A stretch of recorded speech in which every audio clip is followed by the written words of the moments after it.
I've seen my baby's face. Been a long, long time since I've seen my baby's face. She's running all around now. She got me looking from place to place.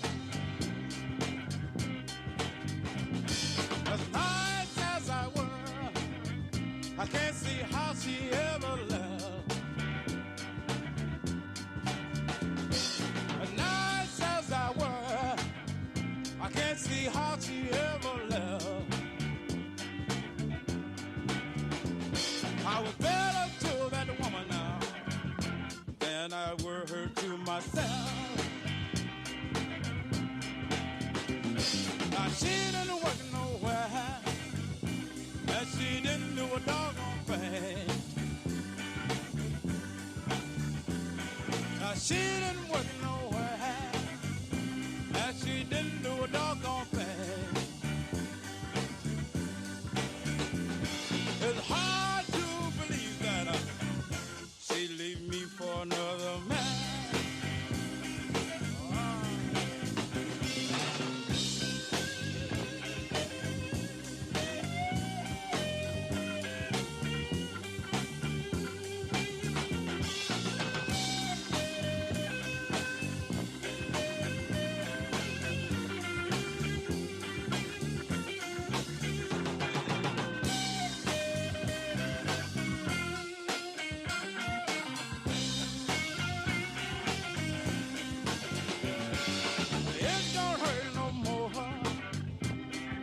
All the hurt is gone.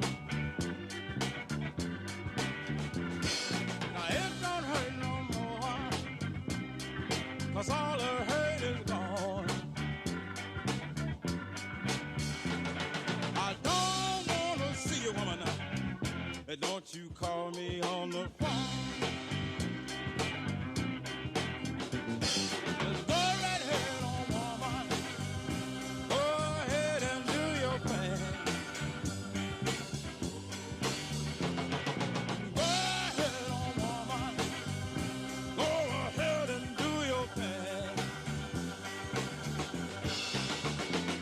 I found another woman now that you can have yourself a man.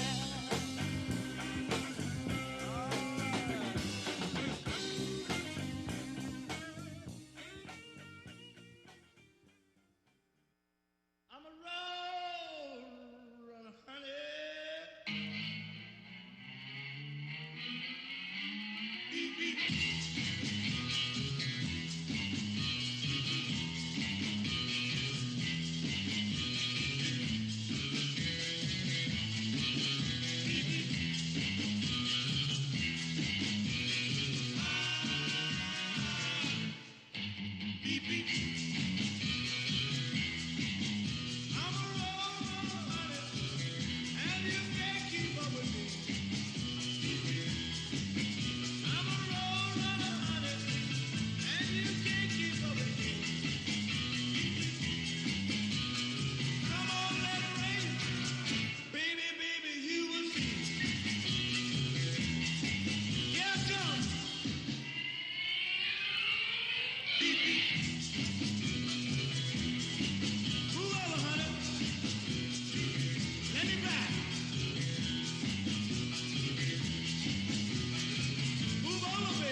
Take my hand, baby. I want to prove to you that I'm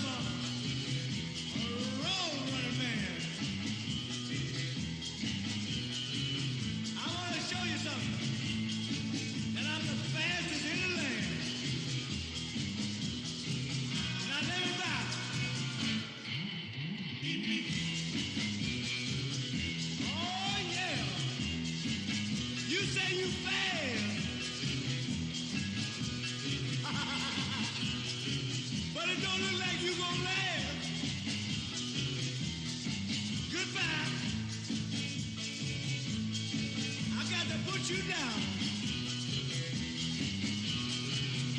I'll see you someday, baby, somewhere hanging around.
Billy told me when I was a very young man.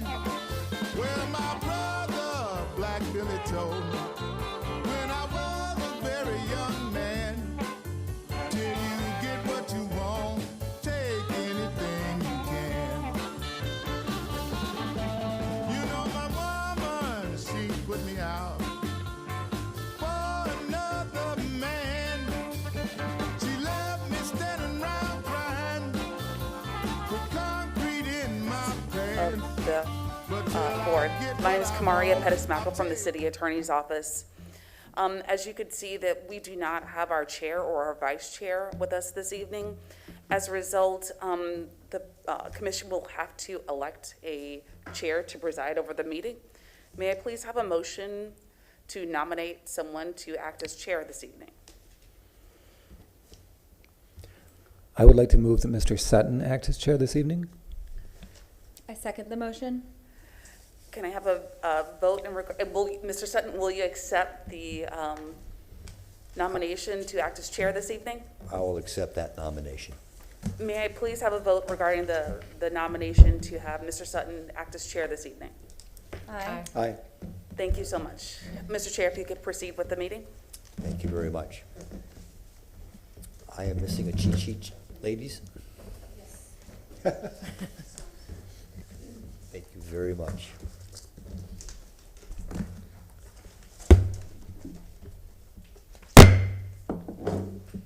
I would like to call to order the Monday, July 12th, 2001 public hearing for the City of Tampa Architectural Review Commission. Welcome, everyone. I am Stephen Sutton. I am today your temporary chairman of this commission. If you are here to present a project, you will have a limited time to make your presentation, so we suggest being thorough but concise. When coming to the microphone, you will need to identify yourself and your relationship to the project. Commissioners will not ask any questions during your presentation. Your project should be presented in the following order: site plan, elevations, architectural details, wall sections.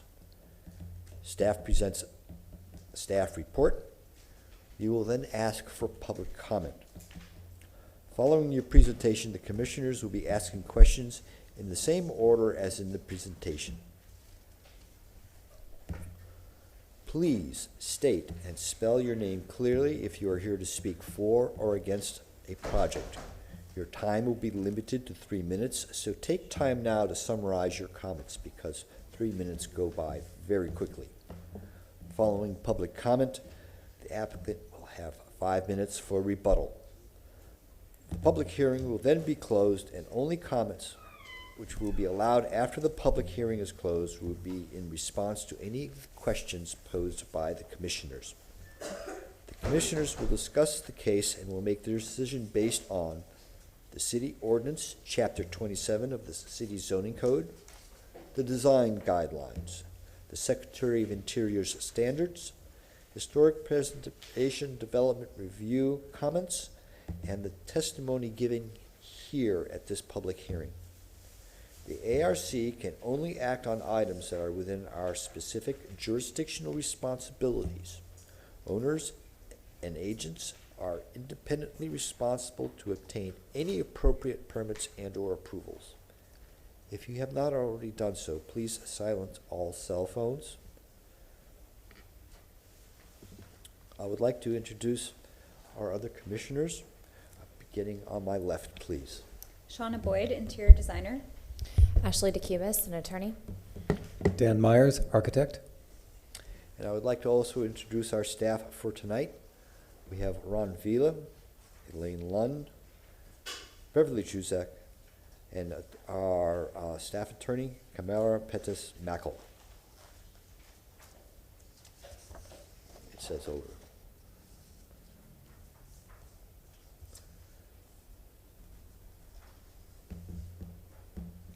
Do I have a motion for the acceptance of the minutes presented by staff for this evening, particularly with respect to our past June 7th and past June 9th meeting? I move to approve the minutes from June 7th and June 9th hearings. I'll second the motion. All in favor, please. Aye. Aye. Motion passes.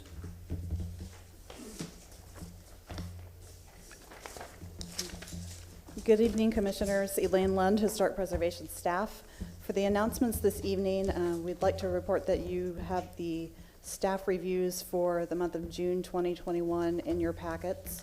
Additionally, there will be a second meeting for this July cycle on Wednesday, the 14th. Good evening, I'm Maria Pettis-Mackel from the City Attorney's Office. Will the Commissioners please state on the record whether or not they have any conflicts of interest regarding any of the items that are listed on the agenda? No. No. none. None. Thank you. Additionally, will the Commissioners please state whether or not they've had any ex parte communications regarding any of the items that are listed on the agenda? None. No. No. Thank you so much. Commissioners, moving on along on our agenda on page 2, the next item is the continuations. We have 4 listed on the agenda for this evening. The first one, ARC 21-241 at 401 East Amelia Avenue, is being requested to continue to July 14th at 6 p.m., as is ARC 21-309 at 5120 North Swanee Avenue. Those 2 can be continued as part of one motion. For the next 2, we'll need separate motions for those, and that's ARC 21-312 at 713 South Orleans Avenue to be continued to August 2nd, 2021, and ARC 21-364 at 818 South Edison Avenue to be continued to September 13th, 2021.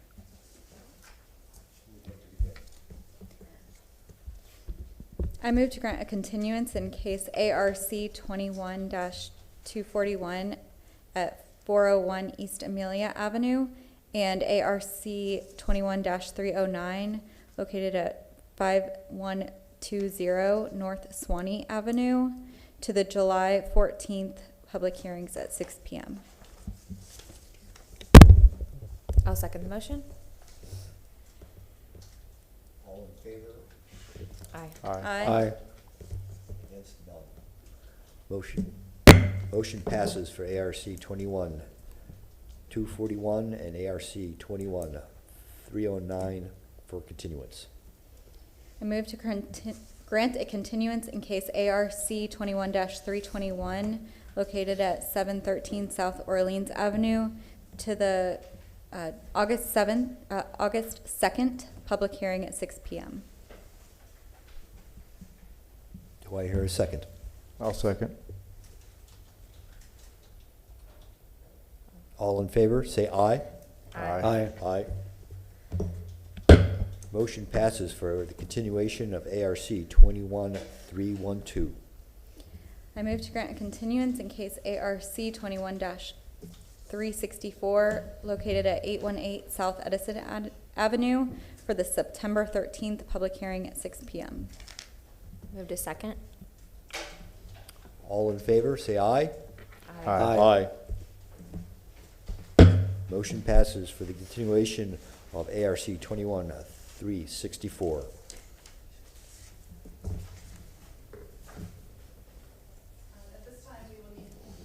At this time, Commissioners, we will need to perform the swear-in.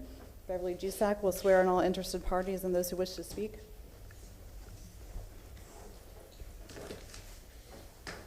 Do you solemnly swear or affirm that the testimony you'll be providing this evening is the truth and nothing but the truth? I do. Thank you.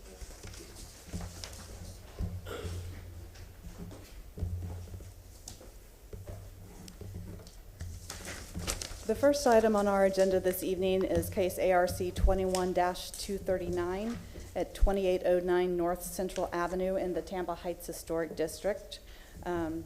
This application is for a solar collectors on the roof. This is a little different from an application that you might normally see for new construction or an addition.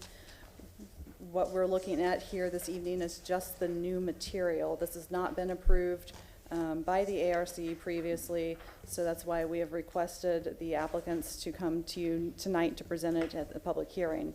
The exhibits may be a little different from what you're used to seeing from our typical requests, but the exhibits should be appropriate for this specific request for the roof material. And with that, I have a photo presentation. Can you see the map on your monitor there? This is the 1920s Sanborn map of this part of Tampa Heights. The present-day parcel for this house, 2809 North Central Avenue, is highlighted in green there for you. You can see back at that time, the property was the entire block. So this that sort of indicates that this house has been at this location for a very long time. It possibly dates to before 1900, and it's one of the older houses in this section of Tampa Heights. And then this is a map here showing you just where the property is, the subject property is located within the historic district. So this is the looking at the front of the house. The house faces onto Central Avenue, and we're looking at its west facade. This is looking at the north side of the house.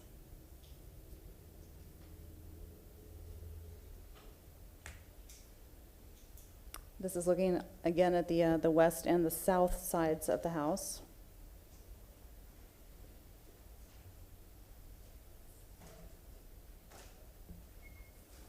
This is looking again at the south side of the house, but we're moving around more toward the rear of the property here.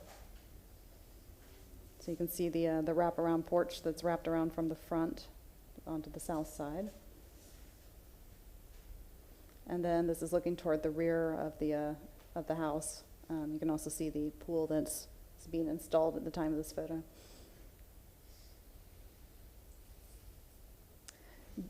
Directly to the north, this is the new construction that's at 2811 North Central Avenue.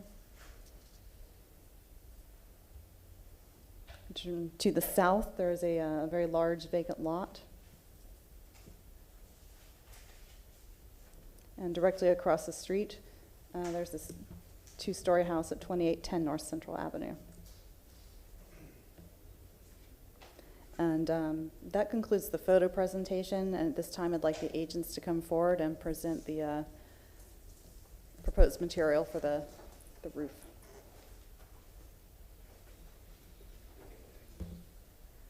Are we able to use this to show?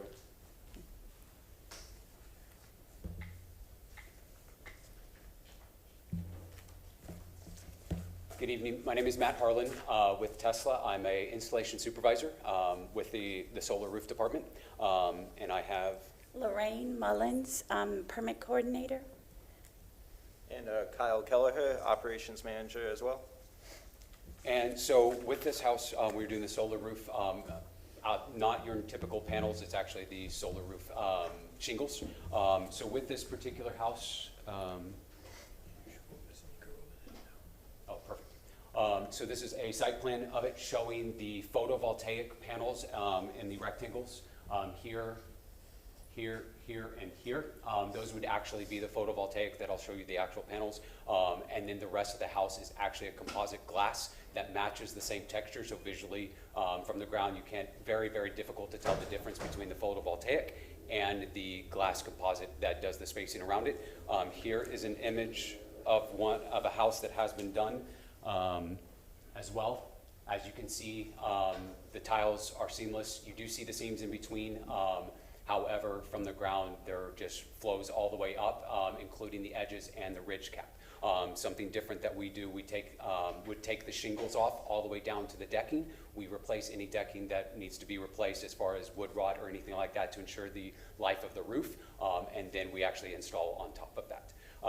For the edges of the house actually has a drip edge metal that is ventilated to allow air to go all the way through. And then the first row of tiles actually comes flush With this, the overhang is about an inch to an inch and a half overhang to allow for the water drip to come through. And then the first tile goes on there, and then the subsequent tiles overlap as they go up.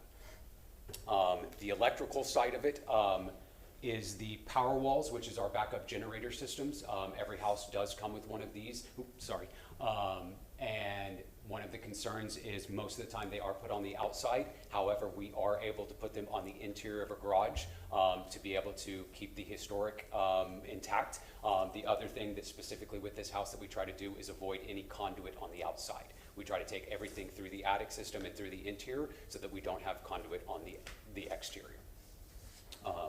So at this time, I'd like to show the samples. Is that appropriate?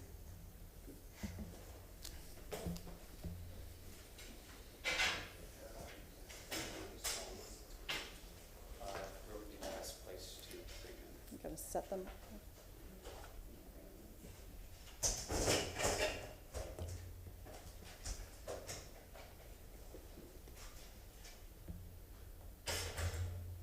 I'll actually take this one. As you can see, this is actually one of these photos. Can you guys come around to their microphone so that your voice is picked up on the recording? Absolutely. So this is one of the photovoltaic panels. They come in standard sizes. This is one and only size. And then the electrical connections are on the back.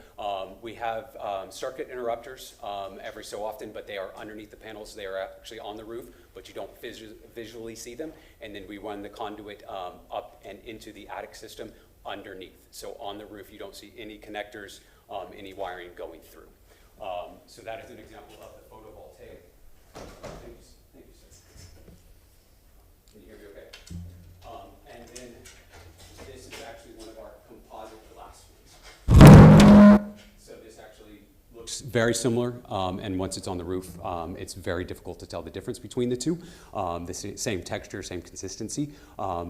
And we use this for areas that we don't have the photovoltaic. We can't take the photovoltaic up to the edges. And then on certain areas, depending on what the homeowner wants to purchase, how much kilowatts they want to do, depends on that. And we're able to fill the rest of it with this.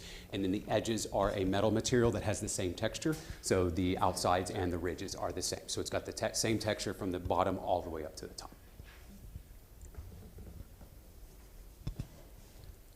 I believe that is what we have.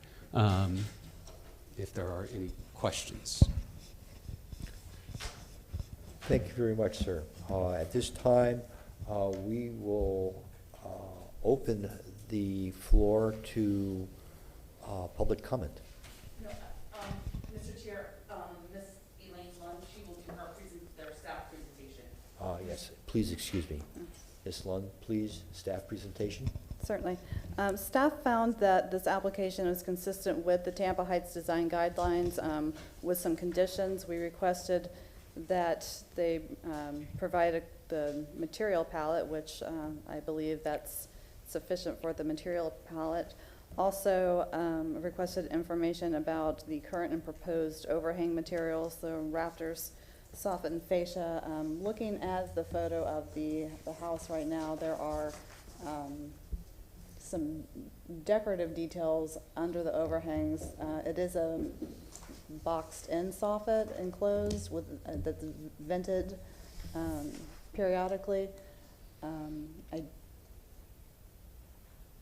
would like just to confirm that the material that composes the soffit and the fascia will remain the wood material that it is. And with that, I have no further comments at this time. Thank you. Oh, I'm sorry. Thank you, Ms. Lund. We now open the floor for public comment. Is there any public comment? Seeing none, hearing none, we shall continue. At this point, the presentation is now closed, and the commissioners can begin to start asking their questions. I will start in our pit, sir.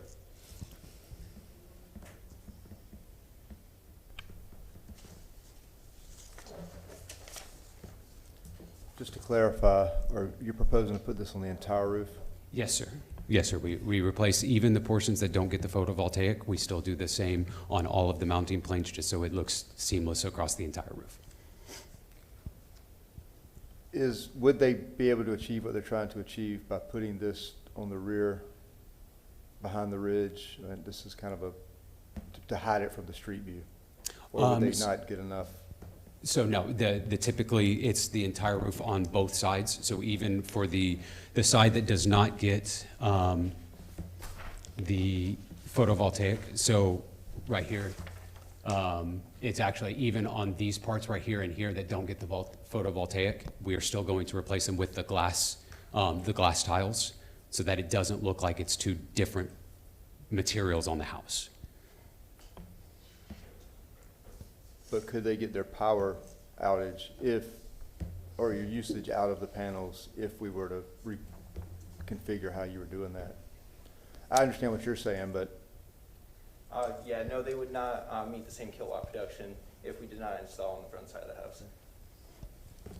and you mentioned at this time, those panels are the only size and style that you currently have. Correct. Is there by chance another technology that's coming That I have not heard of at this point. that would be smaller, more historic? That's all I have for now. I have no comment. I just wanted to see if you could address what Ms. Lund mentioned. Oh, yes, about the fascia. So typically, we try not to touch the current fascia unless it needs to be repaired. There are times where we are able to repair the fascia, but ours actually goes on top of the current one. It's just a metal drip edge that goes on it. So typically, we try to avoid anything to do with the fascia or the soffit. Typically, the only time we have to do that is on older homes that have requested us to do soffit and fascia repair. Otherwise, we try to do minimal to it. Okay, thank you. In this specific case, are you able to locate the generator in a garage or the interior of the home? So with this current one, I believe so. I'd have to double check that we are able to do that. But it's a very common thing for us to do is to put it inside the garage. So it's not like putting it in the garage is something rare. It's something that we typically would do and can try to do for sure. I understand why you would have that question, because the plan that we have in front of us shows a proposed equipment location on the, I guess, On the exterior? north side of the exterior of the building. Yes. So we are able to put it on the interior. If that is a condition, that is something that we absolutely would be able to investigate very soon to confirm that. Yeah, I don't even see there's no garage or anything. I'm not sure where you would put it. I guess we would just want to make sure that it's not seen from the street. Absolutely. Just for general education, follow me if you will. You're proposing a complete re-roof for this facility, correct? Correct. So basically, we're going to have what's needed for whatever is necessary for repair and or structural reinforcement to the existing deck. And then on top of that will be placed a new roofing membrane, correct? Correct. We actually have a Tesla underlayment, so we would take it all the way down to the decking, and if the plywood would need to get replaced, we would replace it, including rafters. Any rafter repair that would need to be done, we would take that on as well. And then we put a underlayment membrane, a waterproof membrane, before we actually install on top. Yes, So sir. that actually functions as your actual roof. Correct. At that point in time, once the underlayment is on, we consider it dried in and watertight, and then the roof itself, the panels itself, is just a watershed system rather than a waterproofing system. Yeah, the way I look at the panels themselves, which are going to be uniform over the entire, at least uniform in appearance over the entirety of the roof, is that they're really not a whole lot different than a flat concrete or a flat terracotta tile on sleeper. Correct. Yes, from a function standpoint, absolutely. It's the water shedding, while the underlayment underneath it is actually what keeps the roof watertight. Yes, sir. And I'm sure the boys and girls over the state of Florida building codes and products approval are really happy with this assembly. Yes, yes, and we've done multiple over this current version has been doing over a year in Florida. We've been installing these for over a year in Florida. Thank you very much. Any additional questions? The applicant is allowed 5 minutes for rebuttal. We have nothing further. At this point in time, we will close the public hearing and we will discuss the case. Commissioners, anyone have a comment? I think the only thing we just need to condition is the panel. Agreed. Yeah. The location of the panel? Yeah. I move to grant a certificate of appropriateness for the drawings and documents presented at this public hearing in ARC 21-239 for the property located at 2809 North Central Avenue with the following conditions: that the generator be located in a garage or the interior of the home if feasible, and if not feasible, it may not be located street facing. Because based upon the finding of fact, the proposed project is consistent with the Tampa Heights design guidelines of the city of Tampa for the following reasons. The style, scale, and materials are consistent with the guidelines. Move to second the motion? All in favor of this motion, say aye. Aye. Against? None. And I apologize, well, Mr. Chair, will you please ask the agent if they understand the conditions that were placed on the motion, please? Yes, ma'am. Do you understand the nature and detail of the conditions placed upon this motion, sir?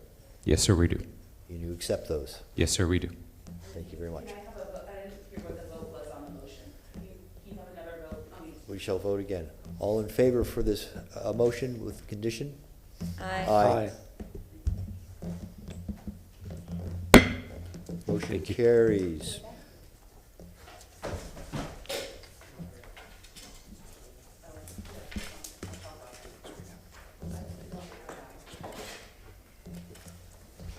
Good evening, Commissioners. Ron Vila, I'm staff with Historic Preservation. Moving to our next agenda item, which is ARC 21-235. This is for the address of 716 South Newport. Currently, there is a contributing structure. The primary structure dates back to 1925. There is one also contributing structure on the site, the historic accessory structure that when I go through the photo presentation, I will illustrate that. And then there is a non-contributing two-story accessory structure that will be demoed as part of this request if it's deemed to move forward. The request in front of the board this evening is for a certificate of appropriateness for new construction. There's an addition to the primary structure. There's two auxiliary buildings with site improvements.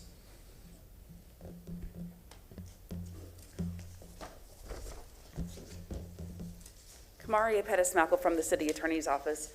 I just would like to, this case was previously before the Commissioners. I believe the public hearing was May 5th, 2021. At that time, there was a consideration for not only a certificate of appropriateness, but a variance request. That is not before you this evening. The only thing that's before this board this evening is a request regarding a certificate of appropriateness. So please, I just ask the Commissioners to keep your attention regarding the factors or the request regarding the certificate of appropriateness. There was a design exception regarding this property that was approved by the department, so the variance is no longer needed at this time. Thank you, Kamaria. Moving forward to the photo presentation. Thank you very much. Property in question is highlighted in the green shaded area. This parcel sits on the corner of Inman and Newport. Primary facade faces Newport. I had mentioned that there is a contributing accessory structure. It's indicated here. As part of this property moving forward, there was an empty parcel. About 10 years ago, this empty parcel was split between the property owner or the parcel to the north and then the parcel to the south. So this parcel here grew about 35 feet. I think this was a 75 foot lot in width. And now this lot has expanded from what the Sanborn is showing. There is a 16-foot alley to the rear of this property that runs north and south. This is the overhead shot showing the primary structure, showing the contributing and accessory structure, and then showing the non-contributing two-story accessory structure. So once again, the parcel is on the corner of Newport and Inman with the 16-foot alley that runs north and south.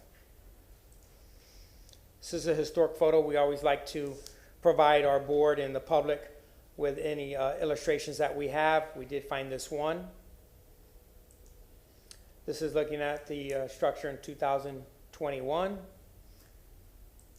Some close-up shots and looking through the porte-cochere. This is looking through the porte-cochere primary structure, and then non-contributing accessory structure and the contributing accessory structure to lay out all the buildings on site. This is just looking at some of the details that this Prairie-style house has. This is the walkway coming to the front. This is the inlaid tile that's currently there. So the pattern on the windows, very elaborate, and how they're inset in the stucco surrounds. This is looking at the fencing through the porte-cochere at the one-story accessory structure. This is looking at the two-story accessory structure that was built about 10 years ago. That, as part of this request, will be demolished. Looking back at the primary structure, this is the north elevation. This is looking at some of the porch elements of the front facade, looking at the porte-cochere, and then the two-story volume. As part of this request, they're going to enclose the porte-cochere, and then a two-story volume will be put back in this section back here underneath these roof lines. This is looking at the street elevation, which is Inman. This is the south elevation. Moving around to the rear, it does have a perimeter wall around it. Some more shots of the windows. These are casement windows with a transom above. Some of the historic fabric. This is the abutting property to the north that split that empty parcel that I spoke about. Some more of the historic fabric. Some street shots. Property in question is over here. This is looking down Newport towards Bay Shore. See the water in the background. And in the other direction, looking towards Swan, down Newport. This is down Inman. Property in question is over here. This is the south elevation of the property. Inman is to the south. Looking at the condition of the alley, I did mention it was a 16-foot alley. About 10 of it is paved.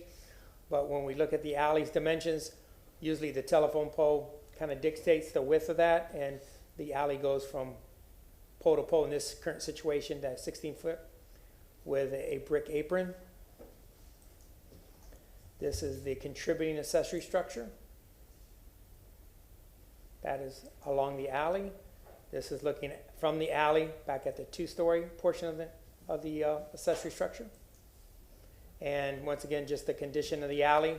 This is looking back towards Inman. This is the contributing structure, accessory structure that will remain. And just looking at the condition of the alley, it is a usable alley for solid waste pickup as well. And this is looking to the north. That concludes the photo presentation. At this time, I will have the agent address the board.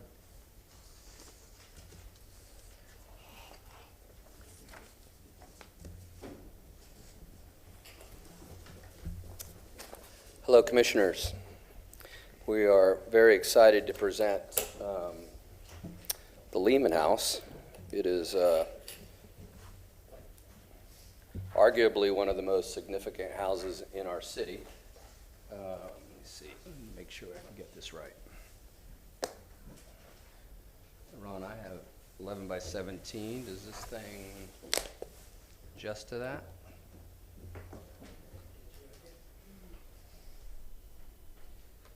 That's pretty good. Okay. So, we have a lot to cover. So as Ron mentioned, this is the main facade on Newport Avenue. with some really beautiful architectural details. I used to study this house when I was a kid. My father's an architect. We used to drive around. Everyone thinks it's a Frank Lloyd Wright house. It's actually designed by another wonderful Tampa architect, by Leo Elliott, who actually dabbled in Prairie School on this house. This is the non-contributing structure on the left that Ron had mentioned. I'll talk about that in a minute. But obviously we want to pay homage and honor to one of the great architects of our city. He did many, many buildings. The significant ones, as you know, the building that we're in right now was Leo Elliott. He did the Cuban Club, where I got married. He did the Centro Español, and he was mostly a Federalist, but in this case, he met a man named Henry Lehman, who was a cigar box manufacturer for all the Ybor City cigar boxes.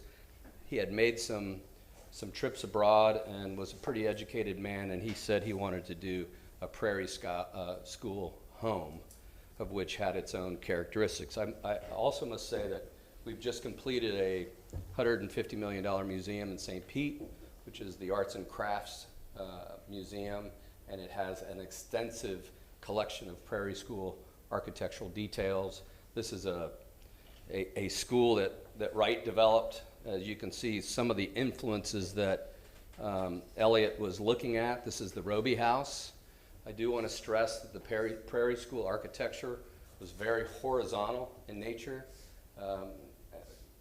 Significant because it sort of mirrored the prairies that Wright was sort of looking at, and it had to do with this horizontality. And I think that that's very important, especially when we talk about some of the contributing structures, non-contributing structures. So this is also the Hertley House, which, as you can see, kind of that detail that Ron had showed earlier that obviously Elliott was looking at. This is another Prairie School architect, which was in Puerto Rico, in Nicodoma, that you can see where some of the influences of this beautiful home comes from. So some of the things, if I could talk about, the site plan and what we are looking for, and then I will get into detail in each different area. As you can see right now, the driveway bifurcates the site almost in the middle of the site. I want to talk about that. This is the very tall, non-contributing structure that was built in 2005. This is the old carriage house that Ron had mentioned. There's a swimming pool over here, which is actually in the shade. Doesn't really work well as a pool. And then this is a large kind of concrete asphalt jungle.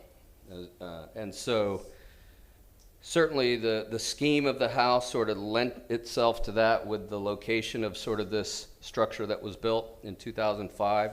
And so what we would like to do is really come in and bring the house back to its original glory and do some things that we think are great improvements to the house. This is one area that we'll talk about in a second, which is sort of this strange, sort of tucked in behind area that sort of looks like this. It has sort of AC units and just not really seen from any part of the elevation, so it's an area that certainly is part of the design of what we're talking about. Again, looking back from this area of large concrete, my client has 5 children. They would like to be able to have a place that their children could play in a backyard. So that's where we started. This is a picture of the non-contributing structure that we were asking for demolition today. And at this point, I would really like to get into reading some of the Secretary of Interior standards, which I think they're relevant at this point.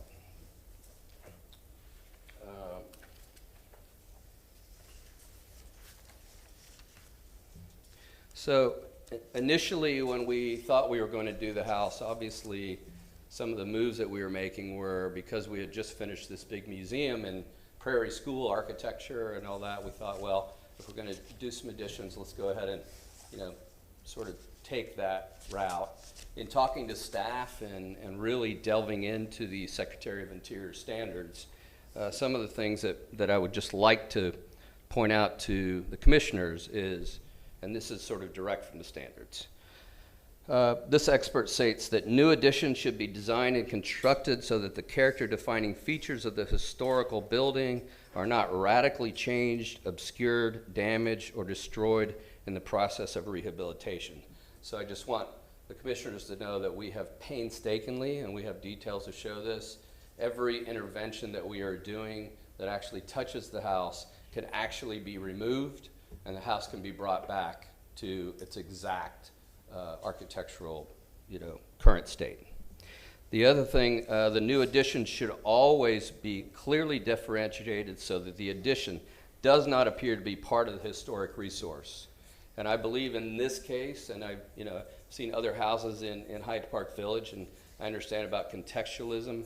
This house, for me, it's probably one of the strongest singular pieces of architecture, just the way that it stands and the way that it sits on the site.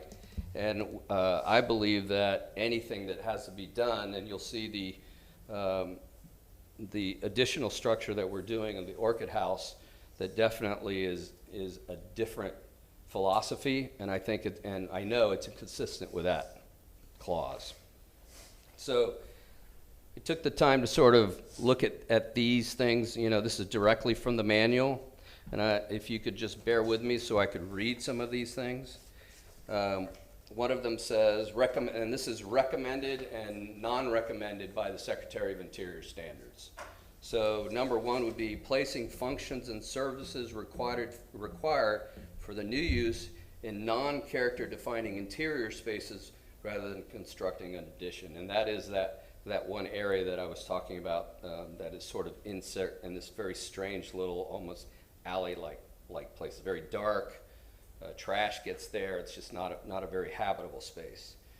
Number two, recommended constructing a new addition so that there is the least possible loss of historical material, and we talked about that. Number three, locating the attached exterior addition at the rear or inconspicuous side of the historical building, limiting its size and scale in relation to the historical building. And number four, designing a new addition in a manner that makes clear what is historic and what is new.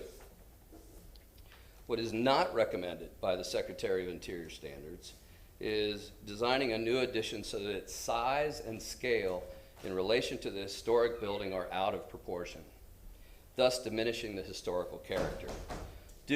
Number two, duplicating the exact form, material, style, and detailing of the historic building in the new addition so that the new work appears to be part of the historic building, so that you're seeing that there would be a confusion. You weren't really sure what was the original home and what was sort of, the later additions. So Secretary of Interior Standards is really pushing for that differentiation. Imitating a historic style or period of architecture in new additions, especially for contemporary uses such as blah, blah, blah, blah. Attaching a new addition so that the character-defining features of the historic building are obscured, damaged, or destroyed. And I can tell you that we will not be doing that, and I'll get into that into the presentation. So,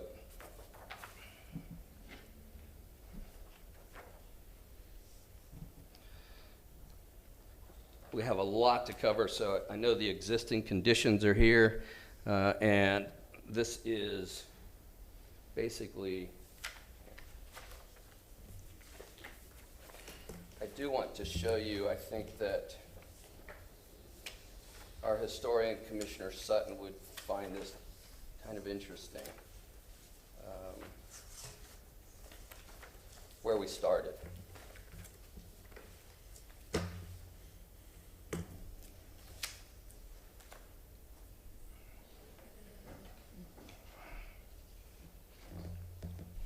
It's here, but I have 72 pages. I'll get to it in a second. Okay. So one of the things that we had talked about, this is a rendering, if you could see, is that, as you can see, this the building that was built in 2005 is now replaced by a very low orchid house. It's really a garden structure that really supports, and it's very horizontal and low, and really brings back sort of the grand scale of the Lehman House. This is a really good exhibit that shows the scale of that structure that was built in '05 and what we are proposing to do next to it, which is really a glass garden house. It's really landscape architecture. We look at it that way. We're also coming in and enclosing this porte-cochere. We'll get into that in a minute and the hardships of that.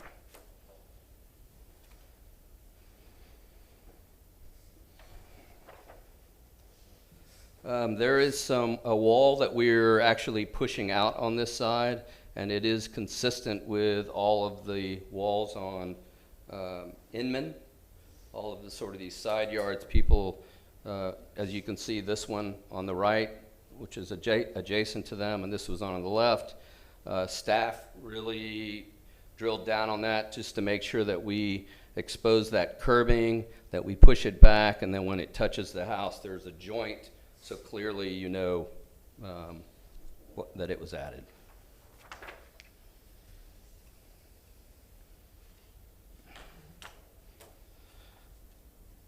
So this piece here, this is the piece that I was talking about that really comes in and actually makes that inhabitable space habitable. We're coming in and we're using, on the project, there is a product by Fower Glass. Does anyone know Fower Glass, Sarasota? Maybe the contractor might know, but they are probably the only glass that has been certified in the state of Florida. We've been using them for like 15 years. Well, I have the specs, Fower Glass, and we also have some samples. There is one on Bayshore that's using Fower Glass. It's almost a mullionless system. And what's really interesting about it is, and the reason why we had thought about using it here at the porte-cochere and this spot here, is that it can easily be dismantled in the future if we want to do that. But it's also, the way we talk about it in the studio, we're enclosing air. So when you look at the original design and you look at the original structure, we're not demolishing anything. We're just basically coming in and saying, this looks like it was before. It's very transparent. There are no mullions. It's just sort of butt glazed glass. And it has met Florida Department of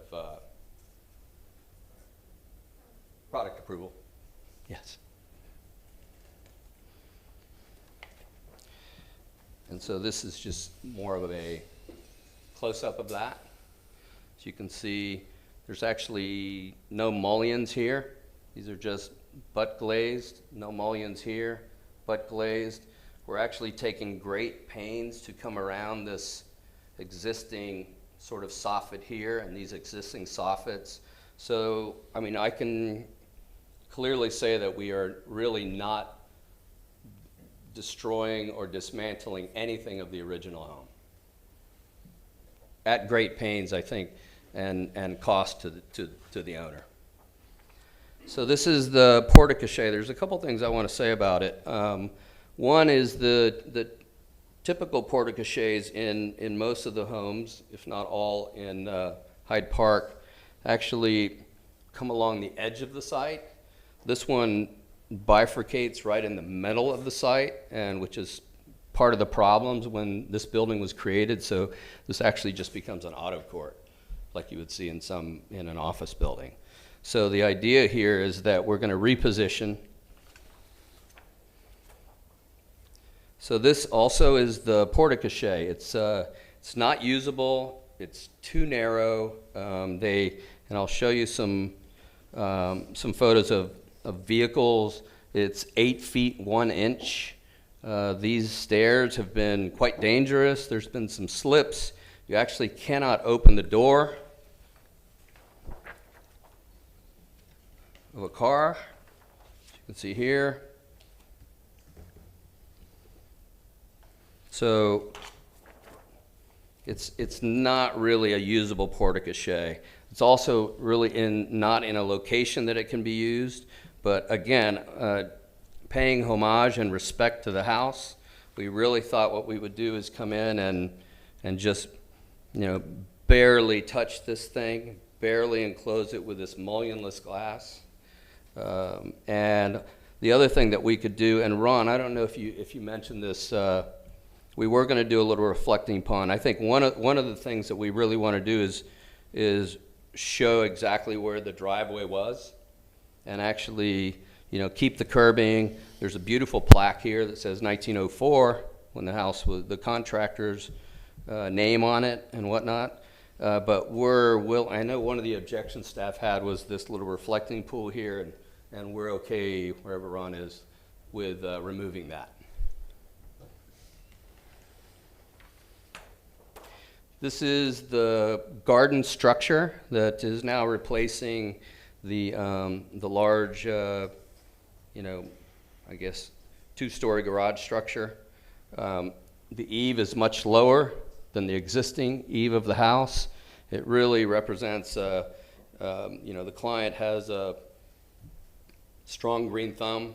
It's an orchid house, wants it to be like a greenhouse, but as you can see, it's just in the Prairie School idea. It's a very horizontal idea that talks about the horizon and talks about sort of, paying homage to the Florida horizon actually in this case, which is kind of interesting. So, and then there would be a new swimming pool here and a new lawn in front. Again, I just want to reiterate the relationship between this structure and this one, and how clearly this, in the Secretary of Interior standards, as I read them, is not recommended.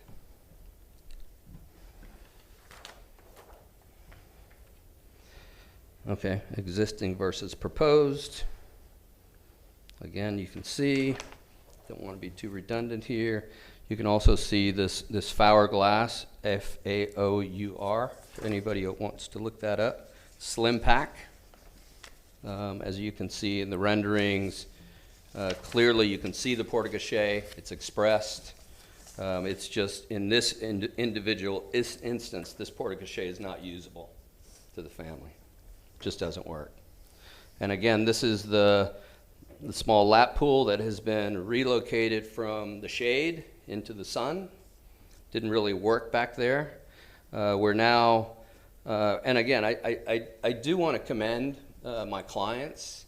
They are huge fans of architecture, and they are doing certainly things here that you could argue they're taking things away for the Lehman House. They believe that this is, the most beautiful house in South Tampa. They're very proud of it, and they want to make sure that what we do is tastefully done and really pays homage to the house. And this is just a close-up. As you can see, the enclosure of the porte-cochere, and then you can see the orchid house on the right.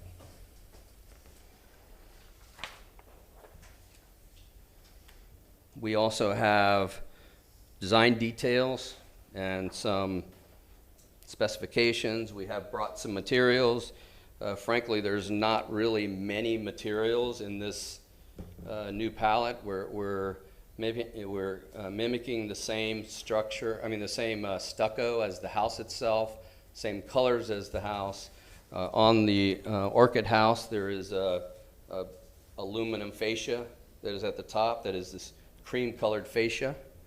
But clearly you know what was original and what was new.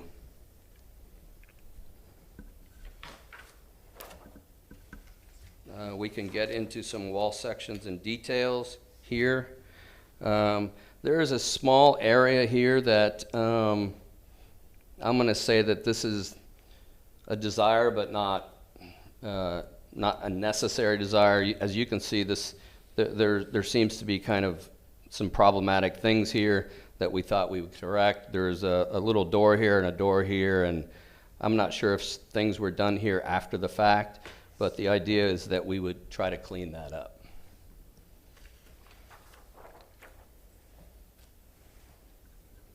This is this proposed addition infill. Now you can sort of come in and enter this. This is would be a kitchen, a new kitchen area that sort of looks out on the pool area, a really nice social space. We're respecting the windows at the top.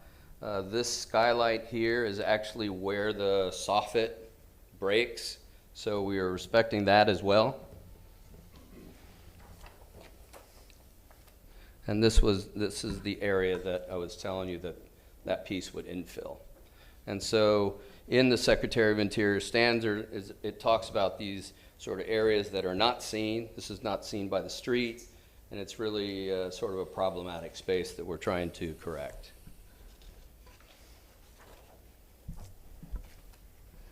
And we have sections and details of the fiberglass if you guys request that. We also have just sections of, you know, that area, that glass area that we're talking about here. I'm not quite sure how much, you know, you want to get into those details. And then here is that porte-cochere enclosure again.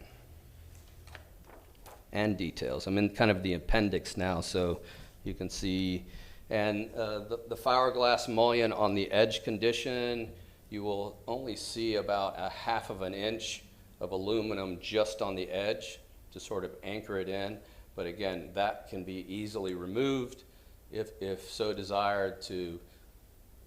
If someone comes down the road 50 years from now, 20 years from now, and they just want to sort of strip everything off, we are not damaging anything in the structure, and we're making it, it's a kit of parts that basically gets pulled off.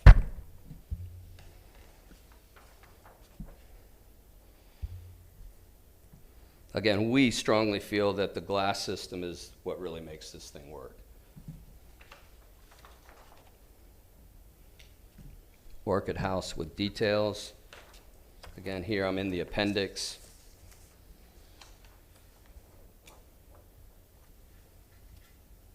Sections and details.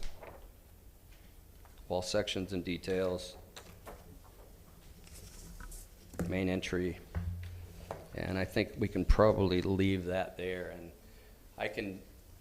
it's a lot of information, and I can delve into certain details if you guys would like to hear about it. But I also do want to thank a couple of you that actually recognized that Newport was the front yard. That was an interesting moment we had at the last board meeting. There's no door on Inman, so, and historically the patterns along on that, as our historian noted, were consistent with that. So anyway, with that, I open it up to commissioners for discussion. Thank you very much, sir. Staff, you have a presentation, please? Good evening, Commissioners. Ron Vila, staff with Historic Preservation. I do want to note that in your packet, you have one letter of opposition. That letter was addressing the variance portion of it, that they objected to granting of the variance. There is no variance being sought this evening, so this was submitted. I just want to acknowledge that a neighbor had put that into our file. Moving forward, I'd like to kind of touch upon the Secretary of Interior standards as well. Mr. Alfonso kind of highlighted some of the areas, but I want to kind of strengthen staff's position on that. On page 89 of the Secretary of Interior standards, dealing with additions to historic structures, it states that new additions should be designed and constructed so that the character-defining features of the historic buildings are not radically changed, obscured, damaged, or destroyed in the process of rehabilitation. The new design should always be clearly differentiated so that the addition does not appear to be part of the historic resource. Moving on. Ron, can I just show one exhibit that exemplifies it, the one I was looking for? This is where we started with staff, and as you can see, it's a very arts and crafts prairie style addition that basically took what was happening on the right and put it on the left. Clearly, after working with staff and listening to the Secretary of Interior standards, that was not the position of those standards. Continuing on page 91, what's recommended in the Secretary of Interior standards is constructing a new addition that there is the least possible loss of historic fabric and that the character-defining features are not obscured, damaged, or destroyed. It goes on to discuss designing new additions in a manner that makes clear what is historic and what is new. Moving to page 92, what's recommended? Design for new work may be a contemporary or may be reference of the design motifs that the historic structure encases. It should always be clearly differentiated from the historic building and be compatible in terms of the scale, the massing, and the relationship to solids and voids.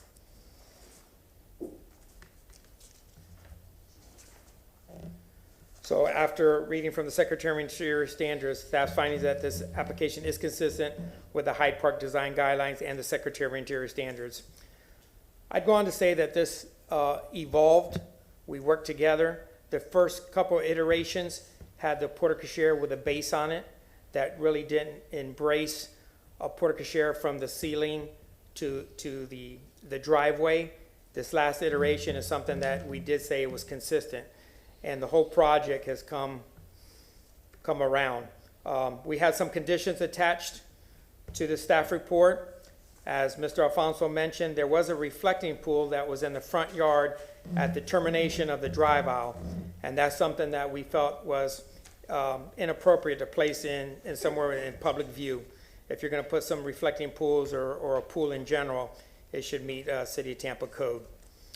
If the porte-cochere is going to be enclosed and have a defining element to be modified slightly, that the runners, the curbing on each side should be prevalent, so you could tell that how it functioned in the past, and they should be illustrated on the site plan. There are many changes to this site.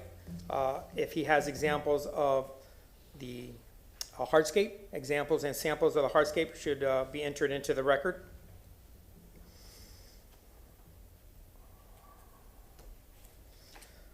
He went through the wall sections pretty quickly. I believe it's a very important feature in the success of this project, so go through the wall sections independently. And in working for relocating the parking on this site, there was a parking element that was introduced. I don't know exactly where that's at today, but Mr. Alfonso could elaborate on that. And then lastly, if this is something that the board is going to embrace, that it appeared that the glazing is a little smoked or has a little color to it. If he could show some examples of that, I believe he has some examples, and to illustrate that a little bit better. I believe that concludes my portion, and I'll be here to answer any questions. Thank you. Thank you, Ron. I open the floor for public comment. Seeing none, hearing none, we will continue. Commissioners, I open the floor for your questions, but first I would like to begin with one technical item for staff. Please, staff, on this report that you provided for us with respect for this project, it is listed as new construction, addition to primary structure, which we see tonight, site improvements, and 2 new accessory buildings. Yes. Do we have 2 new accessory buildings? No, we have, let me put this on here. I'm not sure if you called, this is a pergola. It's a garden pergola that sits above the open air parking. That would count. Yeah, so it would be this and just this open air pergola. Thank you. I'm sure my fellow commissioners will have some questions about that. Okay. Ladies and gentlemen, please continue. I can start. I guess if we could just start by going through the wall sections, if you could call out the materials and dimensions in more detail, just for the record.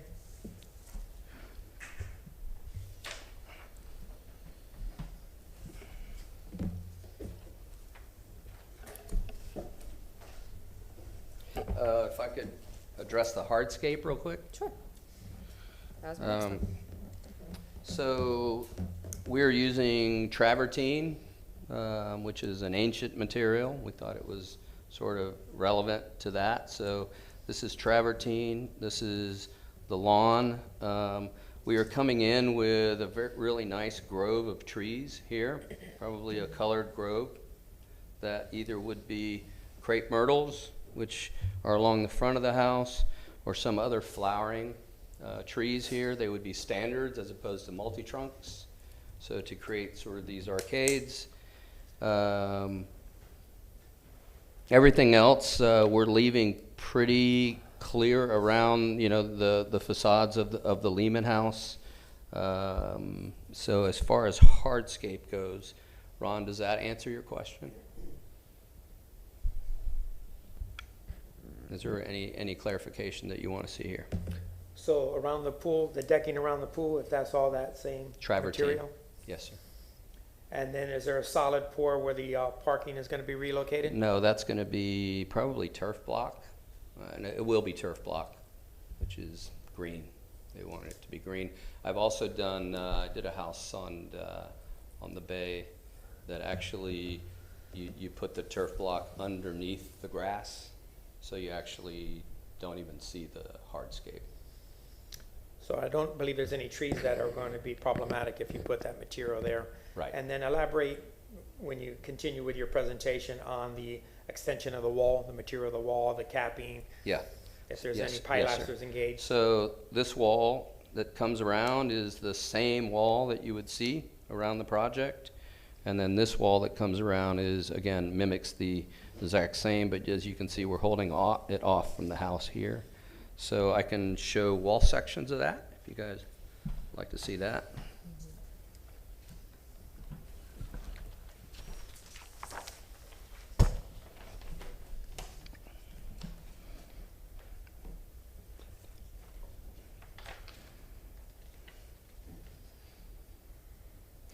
And by the way, this is the material palette you can see here, which is travertine here, an anodized clear aluminum for the windows, and the existing, matching the existing stucco of the house.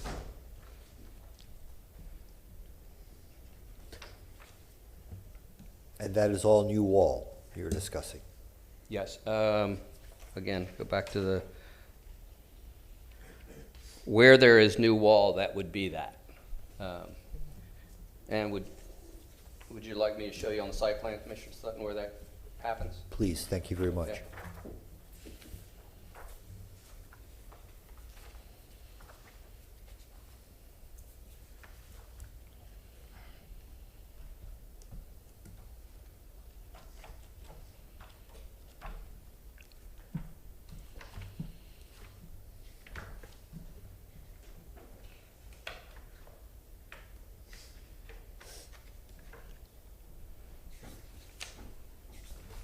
Bear with me.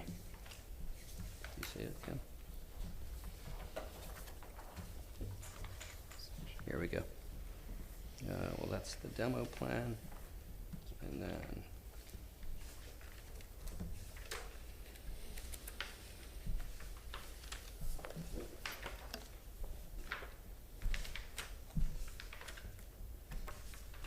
here we go. So it would be this wall here, here, and here. There's a short, well, actually that's existing. I take that back. And then there is a new wall here, here, and here. And that's all the existing wall of the house. Same. So at approximately a point aligning with the wall of your orchid house to the east, I guess? Yes, exactly. To the west, along your property line, that is an existing wall at that point going? Are you talking about garden walls, or this is a wall that is a part of the orchid house? I'm talking the other side. This one here? No, sir. Here, oh. Along the property line. You see that dotted line? That's where it starts. Uh-huh. So Comes here, to the opposite point of that, that is an existing wall. Yes, sir. Thank you.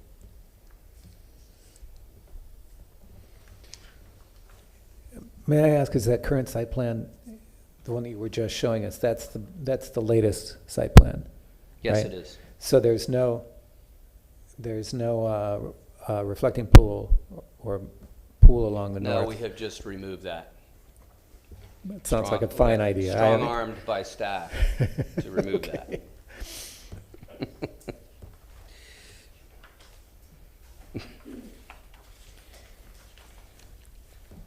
Okay, let's get to the appendix here.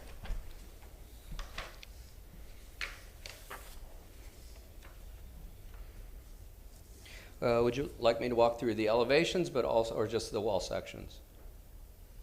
I think just the wall sections are Okay. sufficient, yeah.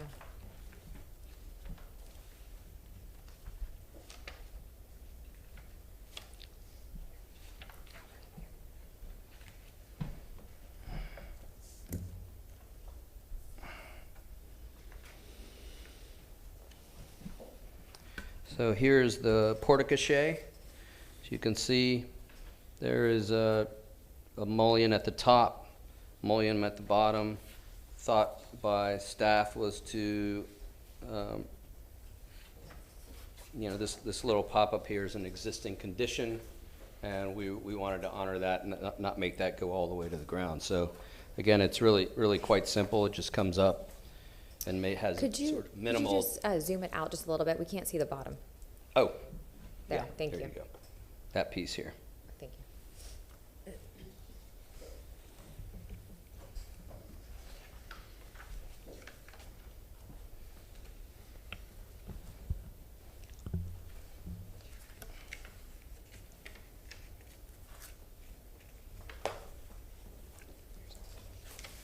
You have all of them?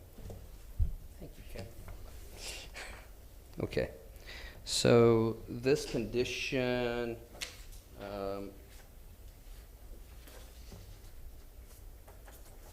happens at that infill piece. I don't know if you want me to bring those renderings here. Okay. So this might make some sense here. So this piece here, the wall section here, currently we're bringing in a small glass piece here that lines up with, it actually sets in a little bit with this overhang.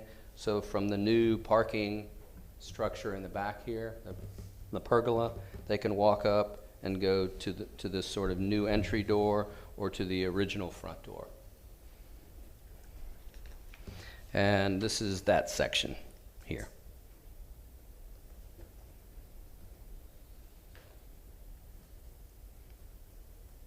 So let me know if you have any questions. How's that tying into the roof? It looks like it's just diving off into it. Right here? Well, you see it better on the rendering than you do on the detail. Here. So currently, this overhang comes and slides back, that retains. And so the only actual new piece that would come is this piece here. It pays deference to, and we've tucked it underneath this fascia here. So it just sort of slides underneath that fascia. So as it's coming down, is it missing the soffit there? Yes. It's coming down and missing the soffit. The lower roof.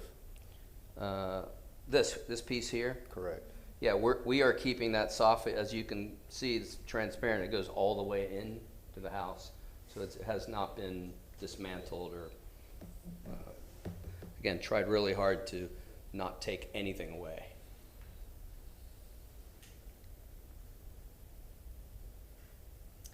Okay, do you have any other, anything else you can show us in regards to the parking and how you're gonna use the alley to get in there? Yes.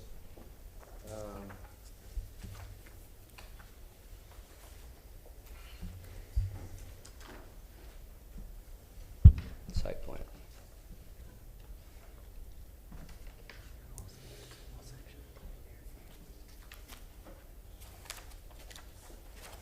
A little pergola structure. This be it. Here we go. Yep. Would you like to see the site plan as well, Commissioner? Sure, that would be helpful too, Okay. yeah.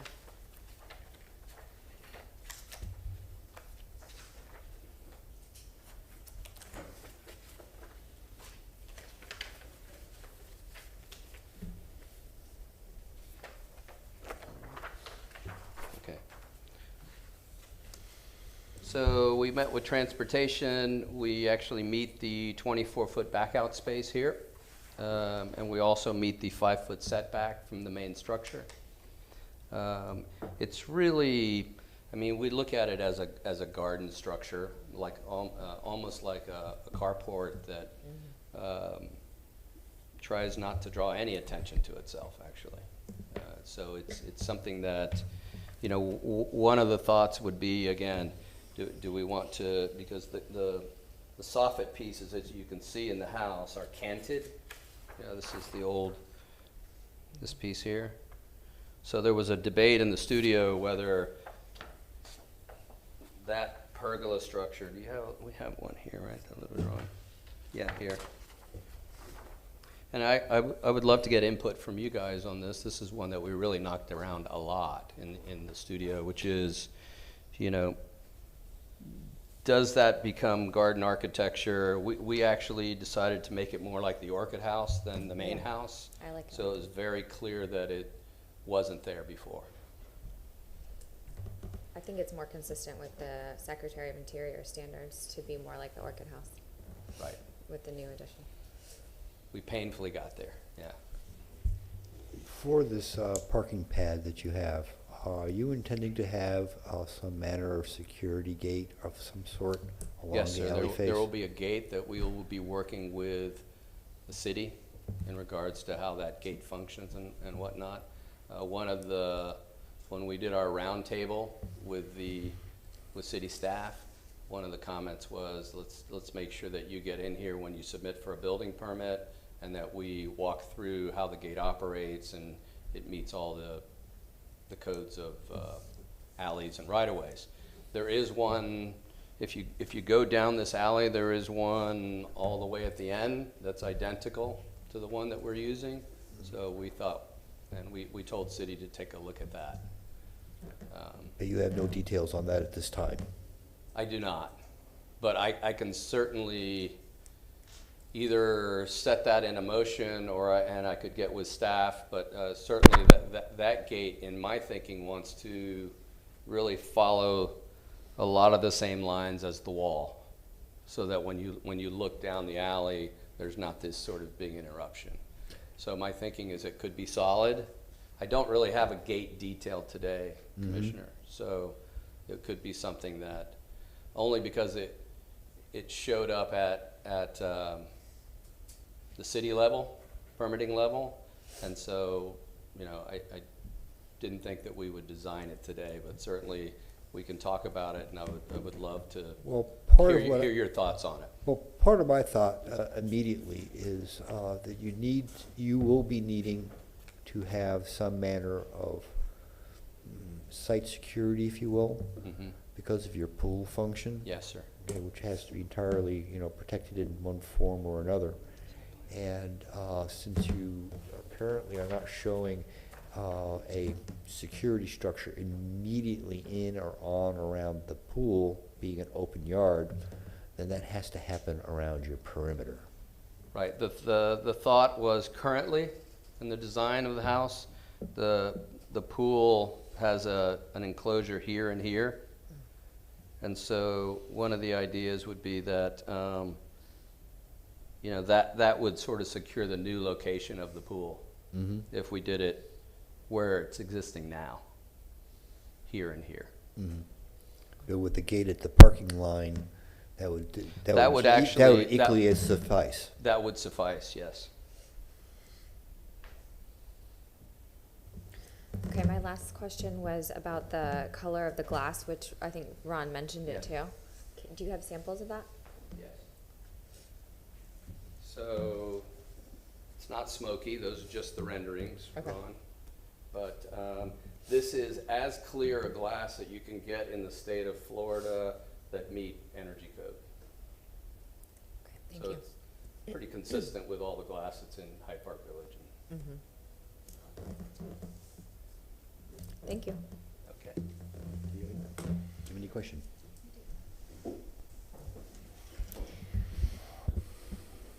Only because I can't read it. The existing drive, how will that be treated? So now that there is no reflecting pond, we would love to put a plaque, a new plaque. There really isn't a plaque that has the architect's name, Leo Elliott, and the date on this little piece that's here. Do you have that photo of the, it's a little 8.5 by 11 you gave it to me.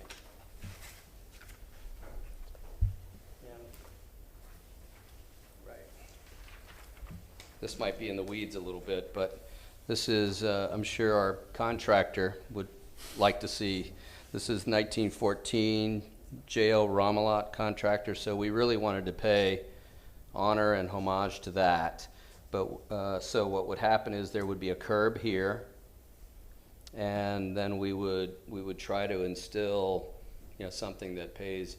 It's funny, Elliot, if you go to Ybor City, he has a brick. We've been looking for something on the house. He usually used to put, Leo Elliott, architect.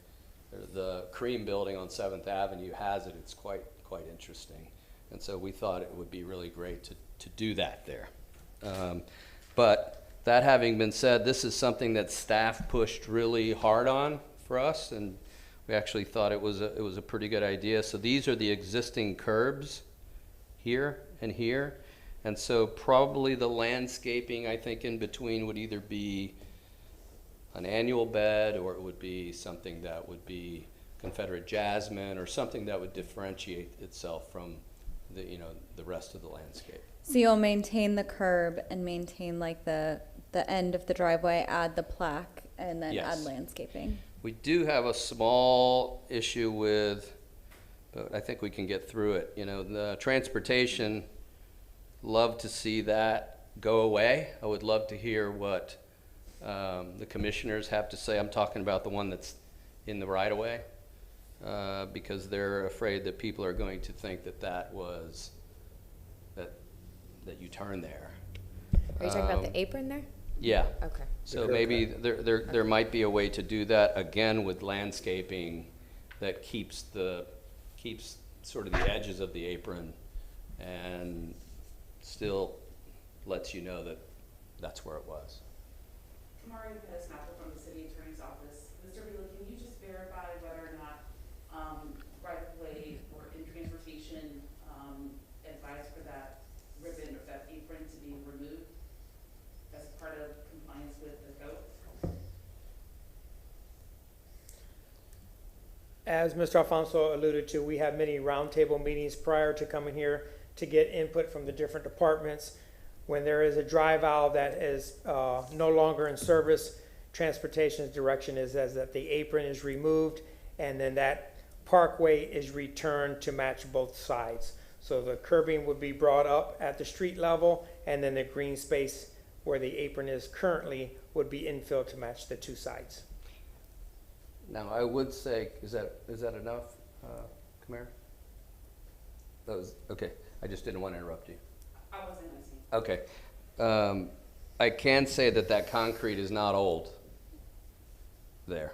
So it's new. Mm-hmm. It's just something that, and I believe that if we present something unified on this board, I think they would allow us to keep it if we felt collectively that was important.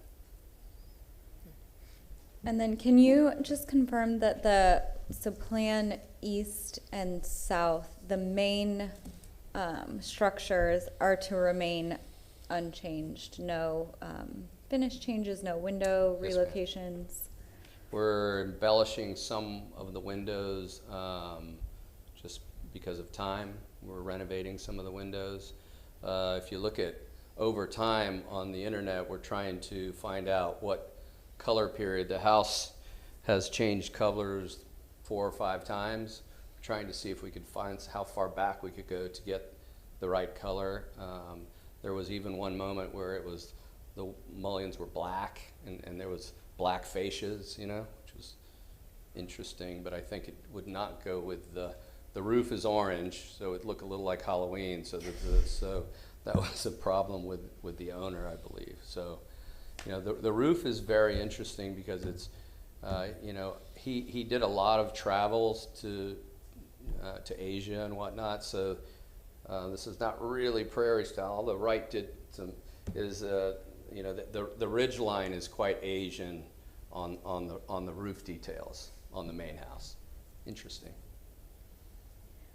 I don't have any additional questions. I have a comment and then a small battery of questions.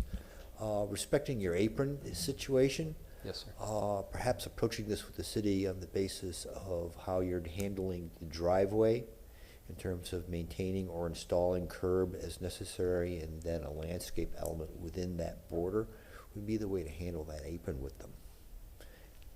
Give you what you need, give the city what they need, make it continuous in concept with what you're doing with the front of this house. Now, with respect to the rest of the house and its additions, what are you doing with all the mechanical equipment? It's a good question. I knew it was coming. Currently, the mechanical equipment sits here in this yard. We're going to relocate it here in a screened condition. Right now, it's sort of wide open and you can see it. Mm-hmm. And so we're going to move it here. There is some pool equipment located back here for the existing pool, which probably would be, I mean, my thinking would be the same location for the pool. And I think both of these areas are not seen by anyone or in the street or anything. And that upper portion there is the same location now of the original non-conforming addition that will now be servicing your pool orchid house. The original this is where the original non-conforming addition was. That's correct. Yes, So and there are you was gonna have pool any equipment mechanical there. Yeah. And that mechanical equipment, we've talked to the mechanical engineers and we think we can handle it over here. Understood. Yeah. I have no further question. Do any of my fellow commissioners have any additional question or comment at this time? My question, Mr. Alfonso, is: are you happy with the porte cochere as a seating area? It seems we can't see what's going on anyplace else. The historic porte cochere, the little drive-through at the end of the original driveway. Yes, I mean, frankly, there isn't some spaces that, as much as we love these old homes, I forgot to mention this detail. There's actually a basement under the house, and so this is a very different situation, and which is why the porte cochere is fairly dangerous, because you have to actually get up this high, Mm-hmm. and there's a lot of steps. So my feeling is that it would actually be used as a beautiful social space. The neighborhood will still see it exactly the way it's been, but the homeowner, it's a very, very important piece for their family and just how they would use the house. So, Oh, I'm sorry. yeah, they want How to would you use stand? this little 8.5 by, what is it, 12? Right. What's the depth on the 8.5? So it's long. 15. Oh, okay. It's long, and it actually, could be used. So it's in a perfect location. It lines up with the lawn.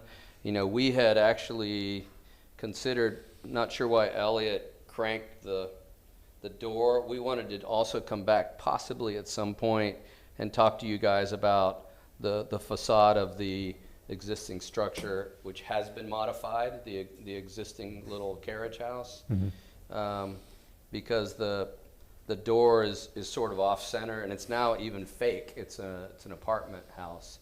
So we would like to actually come back and try to realign that. We were just not going to try to tackle too much today. Okay. And what is the owner's? The house is very private because it's raised up, Yes, sir. and the porte cochere is turning into this kind of storefront window.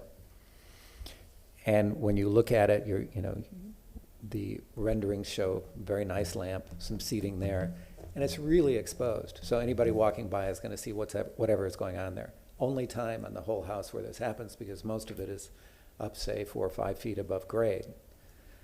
I can say this, Dan, is that I've spent a lot of time in the house in the last year and a half, And it's amazing how transparent, people love to walk by and wave, and it's a very public house, especially on the Inman side. Not so much on this side, but on the Inman side.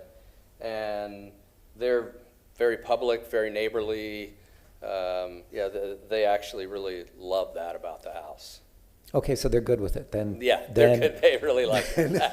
Then Yes. that's fine. Yes, Then sir. that's fine, they've got it worked out. Yes, sir. And the pool house,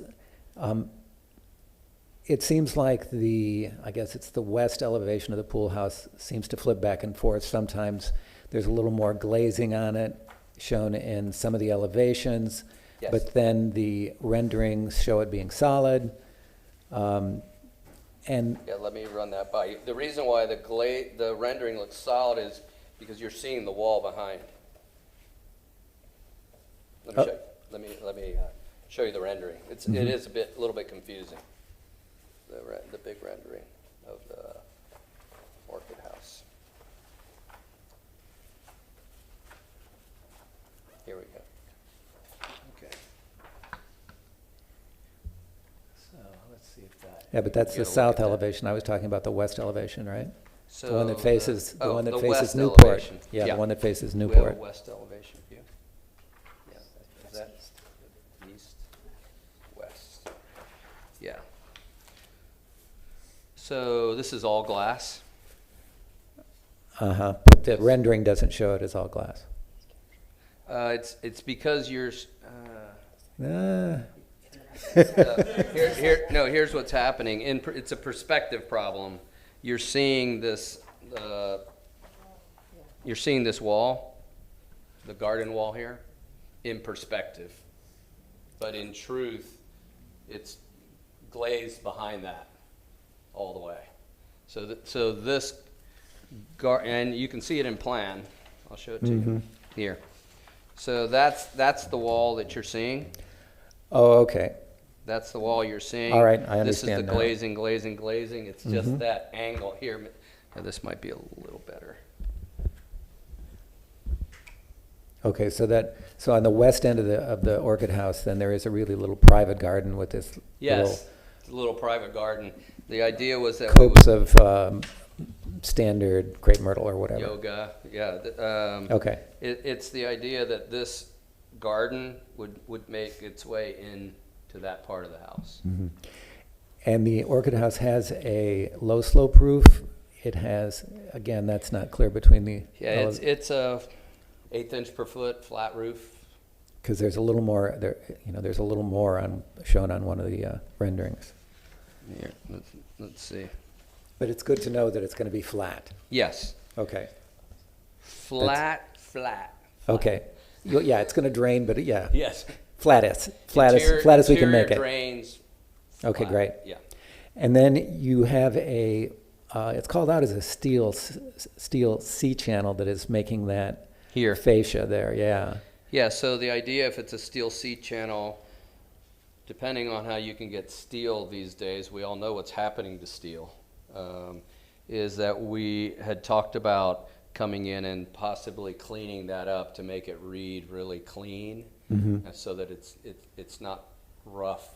But you're not as going to steel cover would it with be. aluminum, like do some crazy thing like that, right? Right, and we also need to make sure that the aluminum is not, oil canning. Yeah, so the and all- steel and would- all steel that would be stuff. much nicer there. As you know, Farnsworth, is steel, and there's no oil canning, but Mies had to work very hard to get that. And but that is the design intent. And those are lights in the Orchid House, or are those skylights? Lights. Okay, it's kind of, all right. And your 4-car carport, Yes, sir. which you'll notice that I haven't bought into the fact that it's a This guy? pergola yet. Yeah, come on, let's talk about it. But, and I think it's great that it's going to have a permeable floor, Yes. but I don't think there's going to be much growing down there if it's solid. We It's were got a solid thinking, roof, and uh, that's not a bad thing. yeah. You know. But it's just, it is what it is. But and there it's- might be some ways to do it. I did a house up in Rosemary Beach that we had sort of these slats that actually let light into the pergola for that very reason. Yeah. Just in These are case they're very having, good comments. just in case they're having a really big party and Yeah. Yeah, yeah. the caterer needs to be back there. Yeah. Yeah. You're right. Any further question? No, I think I'm done. Thank you, Dan. I only have one more, and that's more of a clarification. Yes, sir. Where you're tying into underneath the porte-cochere, the rendering looks like there's no header at all, whereas the detail, or maybe, I'm sorry, the rendering looks like there's a header, and the detail did not look like there was a header. So I just want to make sure we're not taking something away. There is a header. Okay, I assume Yeah. as much. Yeah.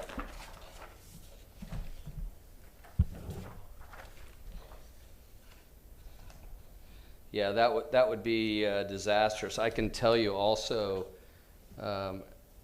you're a contractor. Yes, is that there's a little bit of sag there. You go out and look, I might invite you out there.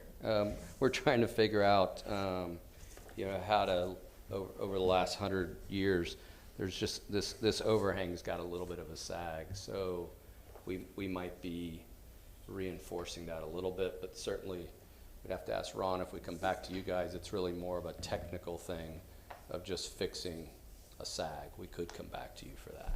It's not critical. It looks like it's been that way for about 30 years. But, it's like when falling water started to sag. Yeah. But yes, there is a header on all three sides that will remain. And that's an existing header. Yes, sir. I have one other question, Okay. and that's on the cladding for the Orchid House. Yes. You're showing waterproofing on the block or on on some. Travertine? Yeah. Yes. You're showing you've got travertine, then you've got rigid insulation, and then you've got a waterproof membrane. And I was just wondering, I was thinking of a rain screen detail where the waterproof membrane would actually go over the rigid.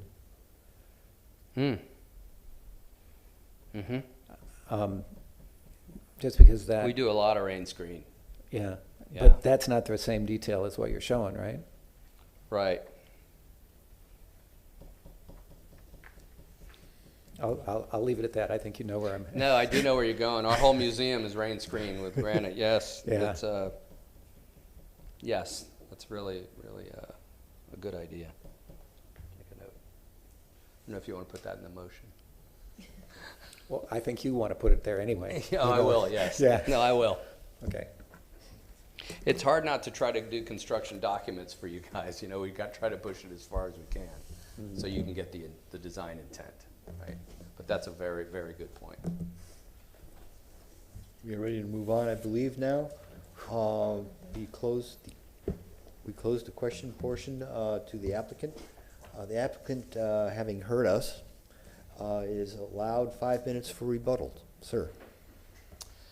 The only thing that I would ask is, I've done a lot of talking. This is a lot of stuff. Is that if there's any topic that you guys are talking about that you would just allow me to input if it's something that you guys don't know, if that's possible. Is that possible? Maria Pettis-Mackle from the City Attorney's Office.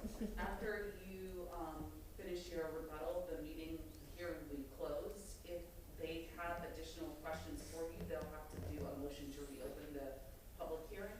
Okay. Thank you. Okay, that's exactly what Mr. Grandal said. So, no, I want to convey to you guys, I have been an architect working in this town for 35 years. I've been in Tampa 60 years.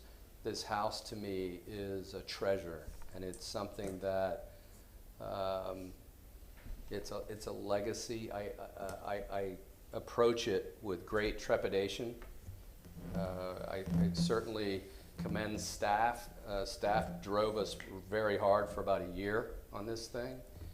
And I think this is the product of it. So I believe we would be very proud of this when we're done with it. I believe even the Orchid House and bringing the scale down of that really elevates the project in such a way that, in a new way, that shows, what he was thinking when he did it.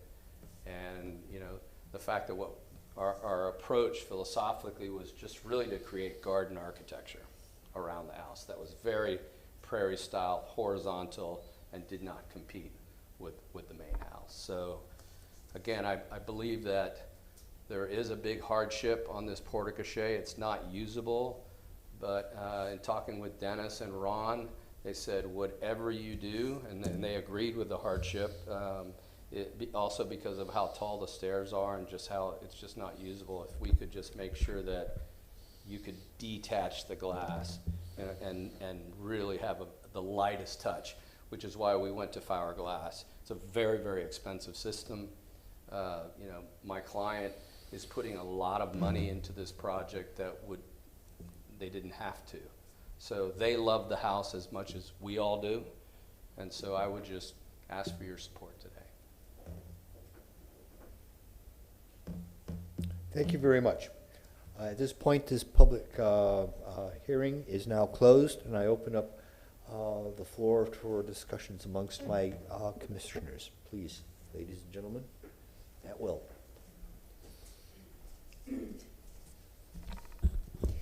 The only outstanding item that I have noted is the parking security gate to be worked through with staff.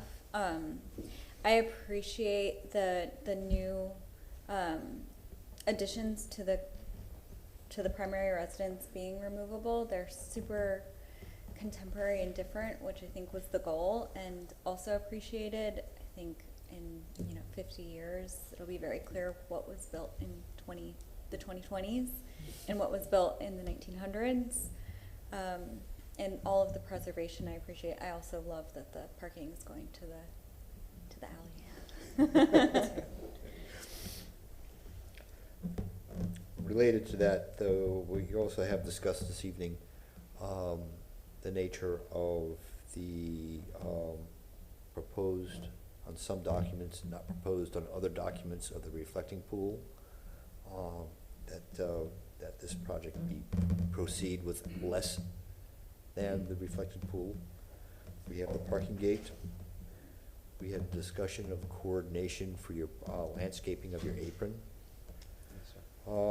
And I still believe that you still need to do some coordination on your parking structure in terms of its detailing and how that may more appropriately dovetail to your orchid house, as is your intent, as opposed to just being a pole barn. Yes, sir. Could it? I'm sorry, I can't speak. But I think that's a matter of detail that can work out in terms of coordination, because it is a very spare structure. I think one of the things that you have available as in your toolkit is how your new walls, perimeter walls, garden walls, dovetail into that, and how that begins to work off some of the energy of what you're doing with the orchid house. In general comment to what you've presented here tonight, I personally find your proposals for addition to the structure, your addition to the site plan, your proposed new accessory structures to be shockingly modern in many respects, particularly with respect to this century. In many respects, as equally shocking as the original structure was at the beginning of its century. And I think you all and your staff should be commended, as well as our staff, in trying to get these elements massaged together, because all I have seen this evening is a full-hearted attempt to make everything fit elegantly. And I like that. I think that works here in this case. I don't think it'd work everywhere else, but the nature of this existing building and the nature of your imposition into it is what's pulling it all together. perhaps in another 50 years, you can look at this again and say, you know, do we really have to take this apart? Because now it has fit so long together. That's going to be the test of time. Any other question, comment? No, I would agree with both, what you both have said. I think you've really achieved the goal of the Secretary of the Interior standards to make the new and very present, very consistent. Your proposal's gorgeous. I think that the only things really were the gate to me. I think that he has been clear on the record that the reflecting pool will not be there. And then as far as the curb cut, it sounds like transportation's already said it's got to be filled in with what's on each side already. And I think the gate can be worked out with staff. I'd like to second my fellow commissioners' comments at this point. I think it's a very good presentation. I think that there's an interior designer who's got a really difficult task in making that set of stairs going down to the porte cochere seating area. That thing is, in order that should not be a complete waste of space. I think it's a tough one. Nonetheless, I applaud your work there in making that so that you can, so that it is very clearly, it remains a sort of porte cochere that has been encased in glass in this century and not something else. So I think that everything is, we're ready here. Okay. I concur. Ladies and gentlemen, do I have a motion on this project? I move to grant a certificate of appropriateness for the drawings and documents presented at this public hearing in ARC 21-235 for the property located at 716 South Newport Avenue with the following conditions: that the parking security gate be coordinated with staff, that details are developed of the parking structure with staff, and that the details for the existing drive curbing be coordinated with staff and transportation. Because based upon the finding of fact, the proposed project is consistent with the Hyde Park design guidelines of the City of Tampa for the following reasons: that the existing structure and new are distinctly different, and the massing and proportion of the accessory structures are consistent with the guidelines. Do I have a second? I second that motion. Sir, do you understand the nature and requirements of the exceptions placed upon this motion? Yes, sir. Can I make a quick comment, or is that not allowed? It's a good one. Is it about the conditions? No. I just wanted a post editorial about 10 words, but after we're done. But yes, I completely understand. Thank you very much, sir. All in favor for this motion, signal by aye. Aye. Against? None. Motion carries for the acceptance of the appropriateness for case number ARC 21-235. Commissioner, Mr. Chairman, I just want to say that I was on your board. I've sat where you sat, and rarely have I seen the level of understanding and the quality of feedback and information. So I commend all of you and thank you for the service that you do. Thank you very much, sir. How are we doing on time? Anyone need a break? You good? Let us continue, please. Yes, sir. Ron Avila with the City of Tampa, Historic Preservation Department. Moving forward to the next case is ARC 21-354. This is for the address of 904 South Bruce Avenue. This is in the Hyde Park Historic District. There is a contributing structure that dates back to 1924. Also, there is a contributing one-story accessory structure. As part of the request this evening, they are seeking to add a second-story addition to the one-story accessory structure.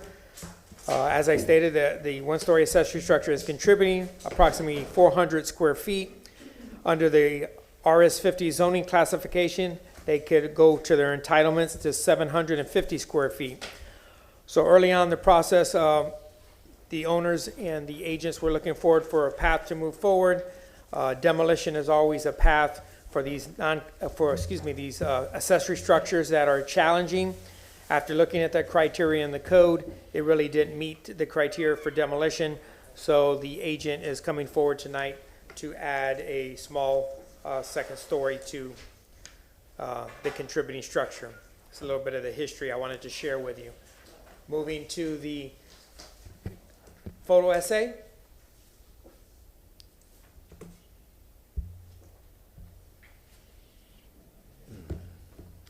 Thank you very much. Property in question is an interior parcel. It's one off of Bristol, which is to the north. The primary elevation faces Bruce. There is an alley. This is a 16-foot alley as well that is on the rear of the property that runs north and south as well. And then as a reference point, you have Morrison to the south, and then you have the crosstown to the northwest. This is looking from above. The same area, you have Bristol to the north. You have Bruce that the structure faces, then the alley, and then you see the crosstown there. This was a one-story cottage about 15, 20 years ago. There was a second-story addition that was approved by this board. This is a craftsman style, but a little different than we're used to looking at, with not a full engaged porch. It does have a little stoop with a front fireplace.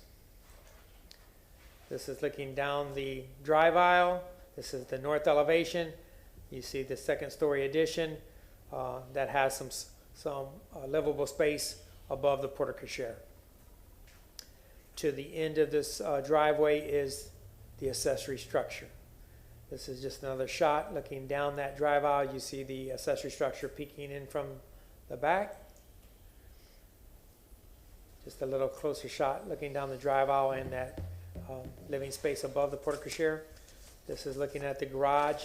It does have some of the older mechanics with the sliding door and some of the hardware above. This is a contributing structure, as I stated. Looking at the garage, this is obviously the internal elevation, and then the front of the accessory structure. Additional space in the rear yard. This is looking off the alley. There is a garage door off the alley. Just looking at a different perspective. In working with some of the geometry that they have to come forward with, the footprint of the accessory structure engages into the setbacks as they look to put the additional square footage up top. That additional square footage does have to complement the setbacks that are currently expressed in today's building code. So the agents will go through that and some of the challenges that they have. This is looking at some of the accessory structures on the alley and some of the features that they have. And just to conclude, this is looking down the alley, the condition of the alley. It does service some of the houses that abut it, the accessory structure across the alley, and then the one that we're speaking about today. That concludes the photo presentation, and I have the architects and agents address the board. Good evening, Commissioners. Can we just hook our zip drive to this?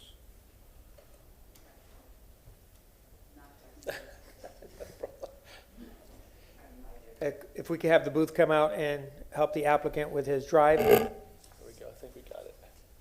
It's a regular computer, so there's the keyboard. There you go. Thank you for your time.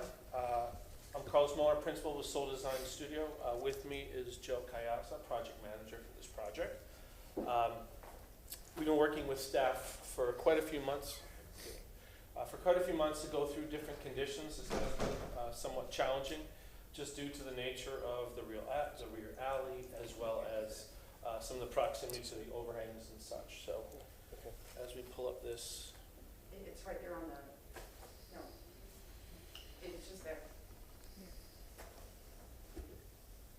can see, but are those the exhibits that you're using? No. Yeah, so you had it in, you had it in the, you have to go to the, it's like a regular computer. There Yep, we so go right here, use the mouse.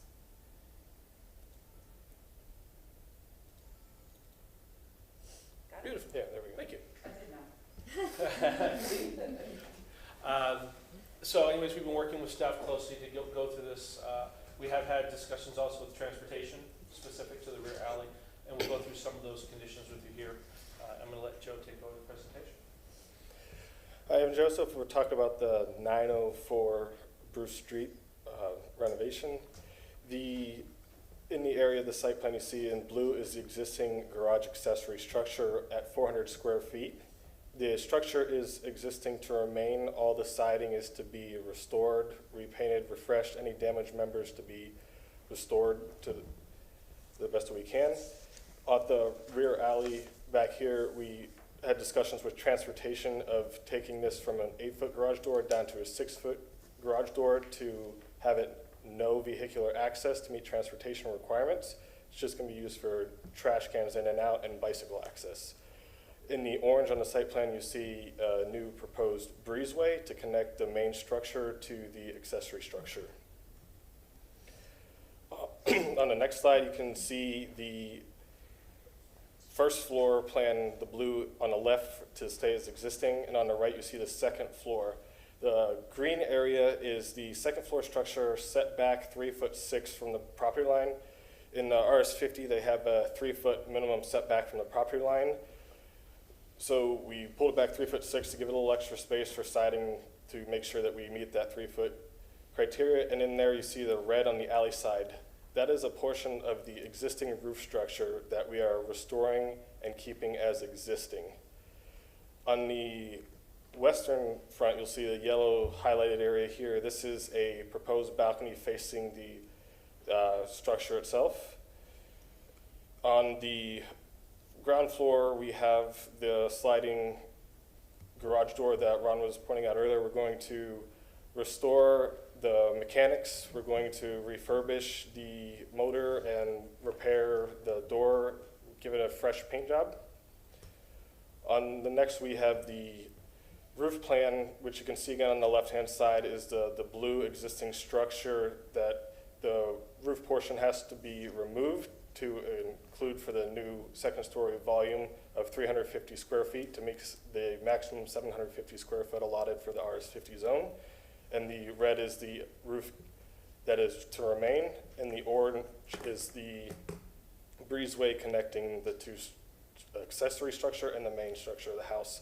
We are going to be proposing that the second-story new roof has the 5E metal crep roof to match what was existing in the accessory structure beforehand, as well as complement the existing structure that is existing to the main house. We took elements from the main house to complement it in the same roof pitch, the same material types, the same sort of detailing and ornamentation. We're going to keep the exposed rafter tails. We're going to have the painted wood tongue and groove underneath with the same fascia treatments. On here you see the west elevation. This is the elevation facing the main house in the interior. The top is existing. This is the portion of the roof that is going to be removed to account for the second-story structure. And then the blue is all the structure envelope to remain, refurbished any of the existing damaged lap siding, and refurbished the hardware for the sliding garage door and all the components can give it a fresh paint coat. The paint will match the main building and what was there existing. The Sherwin-Williams bracing blue is what was proposed, or what is on the existing house and what was on the existing contributing accessory structure beforehand. Down below you'll see the proposed. The yellow is the proposed balcony off the side facing the main structure. The orange is the breezeway connector, and the green is the new second level to the existing accessory structure. Part of the staff comments was to look at the windows. Before we had multiple different size and variations. We simplified that to the all-wood 2/1 style window, all the same size, same all the way around the building. We have the 10-light door to match the existing house. It's gonna be all wood, white painted as well. The paint will be the snowbound. The accent colors, all gonna be snowbound, and all the trim will be the snowbound color as well. Any hardware on the building will be the oil rub bronze to match the existing main house structure and what was on the contributing accessory structure garage before. And to the right-hand side, you'll see an enlarged railing detail and column to match the existing railings and columns. It's just a 6x6 column. There's no true ornamentation to it. It's just a true 6x6 column, and the railings will be matching the existing main house structure, which you can see in the existing main house image on the right-hand side as well.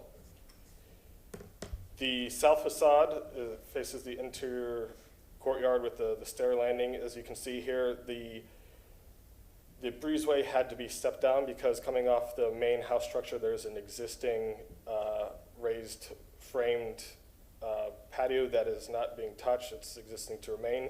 We just have to step it down to meet the grade level change between the site and the main building house. The yellow, as we spoke about before, is the proposed balcony, with the red being on the right-hand side is the portion of the existing roof for the garage in itself to remain. This is the alley facing east facade, as we discussed in the floor plan, taking the garage from an 8-foot down to a 6-foot garage door with no vehicular access to meet the transportation requirements for our preliminary meeting with them. And again, on the back, you see the 2/1 windows to complement the rest of the building on the other two facades we discussed. The northern facade facing the neighbors is going to be the same with the first floor structure to remain, the repairing any wood needed. The red again is the existing refurbished and restored 5V metal crimp roof. And on the underside of the balcony, we're going to have the tongue and groove to match the main house structure painted white. Here you see the breezeway connector, the 6x6 columns with the same roof slope, metal 5V metal crimp roof. You have the side elevation as well as the facade elevation. The underside of that will be painted tongue and groove beadboard as well to match the other underneath the main balcony railing and the main house structure. We'll have the same fascia treatment as the rest of the structure as well. Here you have a wall section cut through the balcony. Starting from the ground up, you have the existing slab to remain, the existing 2x6 membered with the existing lap siding to remain as is, repair and restore any damaged members, repaint. Then you have your tongue and groove beadboard underneath the patio. The railings to match the main house. This is an image of the main house itself and the rest of the railings that complement the accessory structure balcony.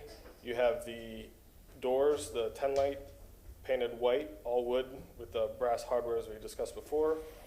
And the new true wood lap siding, 2x6 lap siding to match what is existing down below, will be painted the main body color as the bracing blue with the trim elements on either end to be the Sherwin-Williams white to match the existing profile on the existing structure below.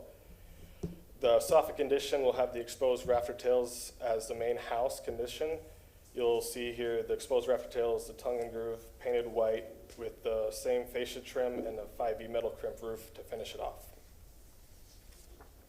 And here's the material palette that we have going. We have the 5V metal crimp.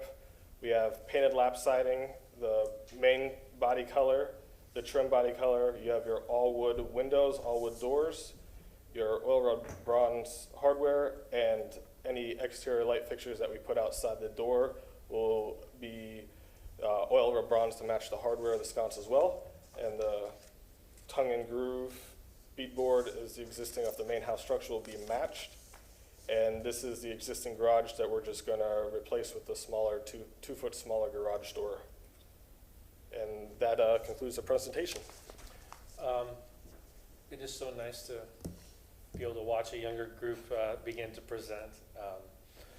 Staff has been wonderful as usual to work with on this. This has had some challenging pieces. So with that, we'll answer any questions that you have, and thank you for your time. Thank you very much. Staff, do you have a report? I believe there's letters of support you want to submit into the Oh, record. yes, thank you. You should have one letter of support in your package. We received one as late as today in the mail that we have brought a copy of that we'd like to submit for the record. On the podium?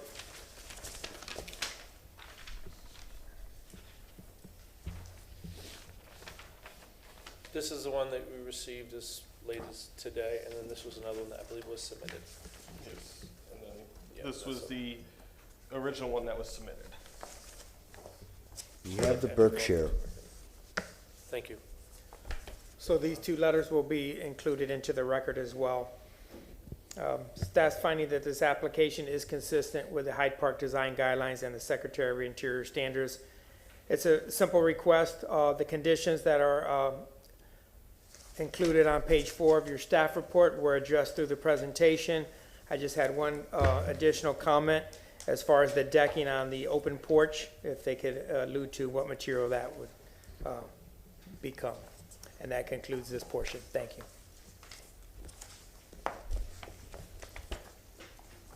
The decking on the existing porch would. Oh, okay. Thank you very much. The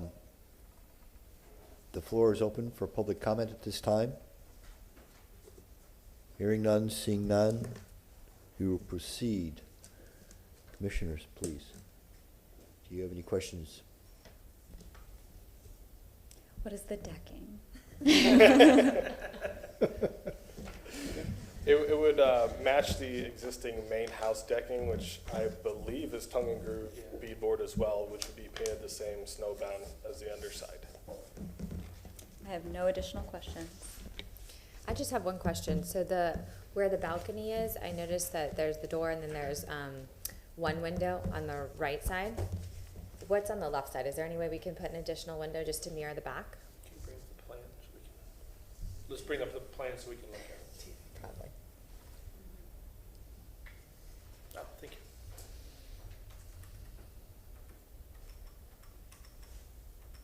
Go to this side, actually. Go down the facade. Yeah. This okay. facade? Mm-hmm, Yeah. that's fine. Add another window here. Yeah, if it doesn't interrupt the floor plan. It was part of just a gathering space up on the second floor. I don't know that we would be opposed to something we can bring to the owners. We're not opposed to it. Okay, thank you. That's all I have. Thank you for keeping that gigantic slider. I think it's it really maintains that quality of this as being a kind of a, it was just a small house for somebody that, that did not have a lot of means in the Hyde Park area. Just for my other commissioners, there is the original had just a simple gable roof. The house in front has this kind of, I forget what you call it, this little sort of... It's like a broken ridge. A broken ridge, Yeah, thank you. it's a weird. It has this weird little broken ridge. I don't feel that it is necessary to repeat that broken ridge on this accessory building. It gets a little precious, I think, certainly for the area, or for this particular property. And it just adds, it adds probably not a lot of cost, but a little bit of cost and complexity. I know that I've done those 5V crimp roofs, and that's really hard to get right when you're working on a tiny little piece. That's my only comment.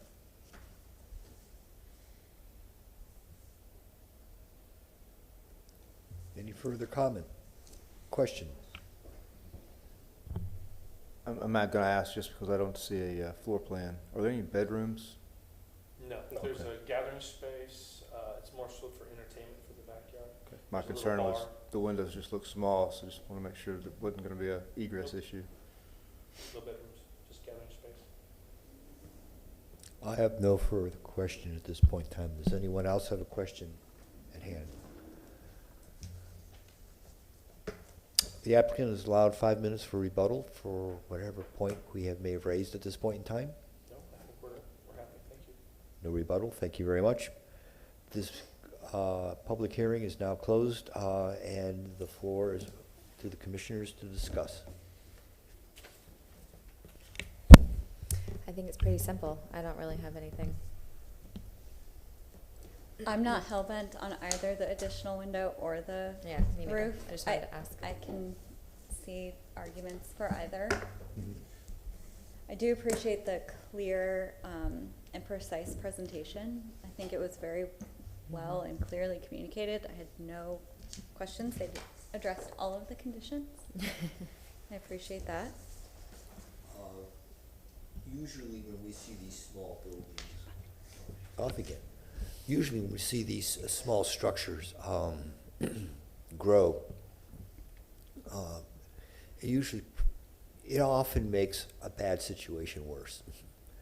And I think this has been handled in a relatively solid manner, because what I see here tonight on paper does not diminish or detract, and maybe in some respects actually improve what we have seen from the staff report earlier on what this alley looks like, which is a very busy wall of accessory structures that have grown up over the years.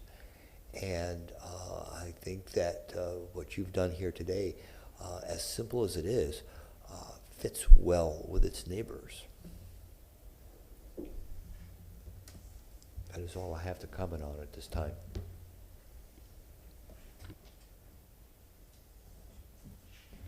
Any further comment, gentlemen? Thank you very much. Do I have a motion for this project?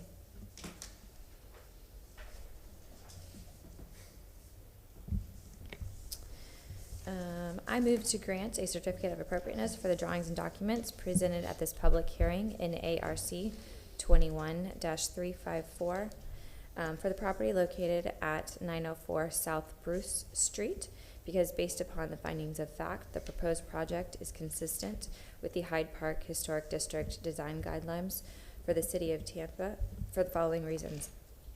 The setback and the alignment, rhythm, and spacing is all consistent. I second the motion. All in favor of this motion, please state aye. Aye. Aye. Against? None. Motion carries to approve the certificate of appropriateness for ARC 21-354. Thank you very much. Thank you. Good evening, Commissioners. Ron Vila, I'm staff with Historic Preservation. Our last case this evening is ARC 21-358. This is for the address of 1906 West Watrous Avenue. This also is in the Hyde Park Historic District. There is a primary contributing structure that dates back to 1920. The current zoning is RS 60, which allows for the accessory structure to be at 900 square foot without meeting primary structure setbacks. The request is for a certificate of appropriateness for an accessory structure, two-story accessory structure with site improvements. Moving to the Sanborn map from 1929, the green shaded area is a property in question. It is a corner structure on the corner of Watrous, which is to the north, and Albany, that runs to the west. You see the primary structure is a two-story structure with a porch with a porte-cochere to the eastern portion of the structure that died into an accessory structure. Currently, they have multiple structures in the backyard. I think as part of this process, they're going to clean that up, and they're going to have the one two-story accessory structure. This is looking from above. You see the context of the neighborhood. This is a rectangular shaped lot with the RS60 zoning. This is the porte-cochere, porte-cochere on the eastern side. That entrance is off the primary street the automobile will rest towards the rear of the property. This is looking at that Craftsman style home. You see some of the siding here. They have lap siding that has a Boston weave on the corners, and then you have the shake shingles above, and you see the pattern of the windows and the knee brackets. This is looking at the western elevation with the engaged fireplace. Once again, you have the horizontal siding with your belt course to separate the lower siding from the upper siding.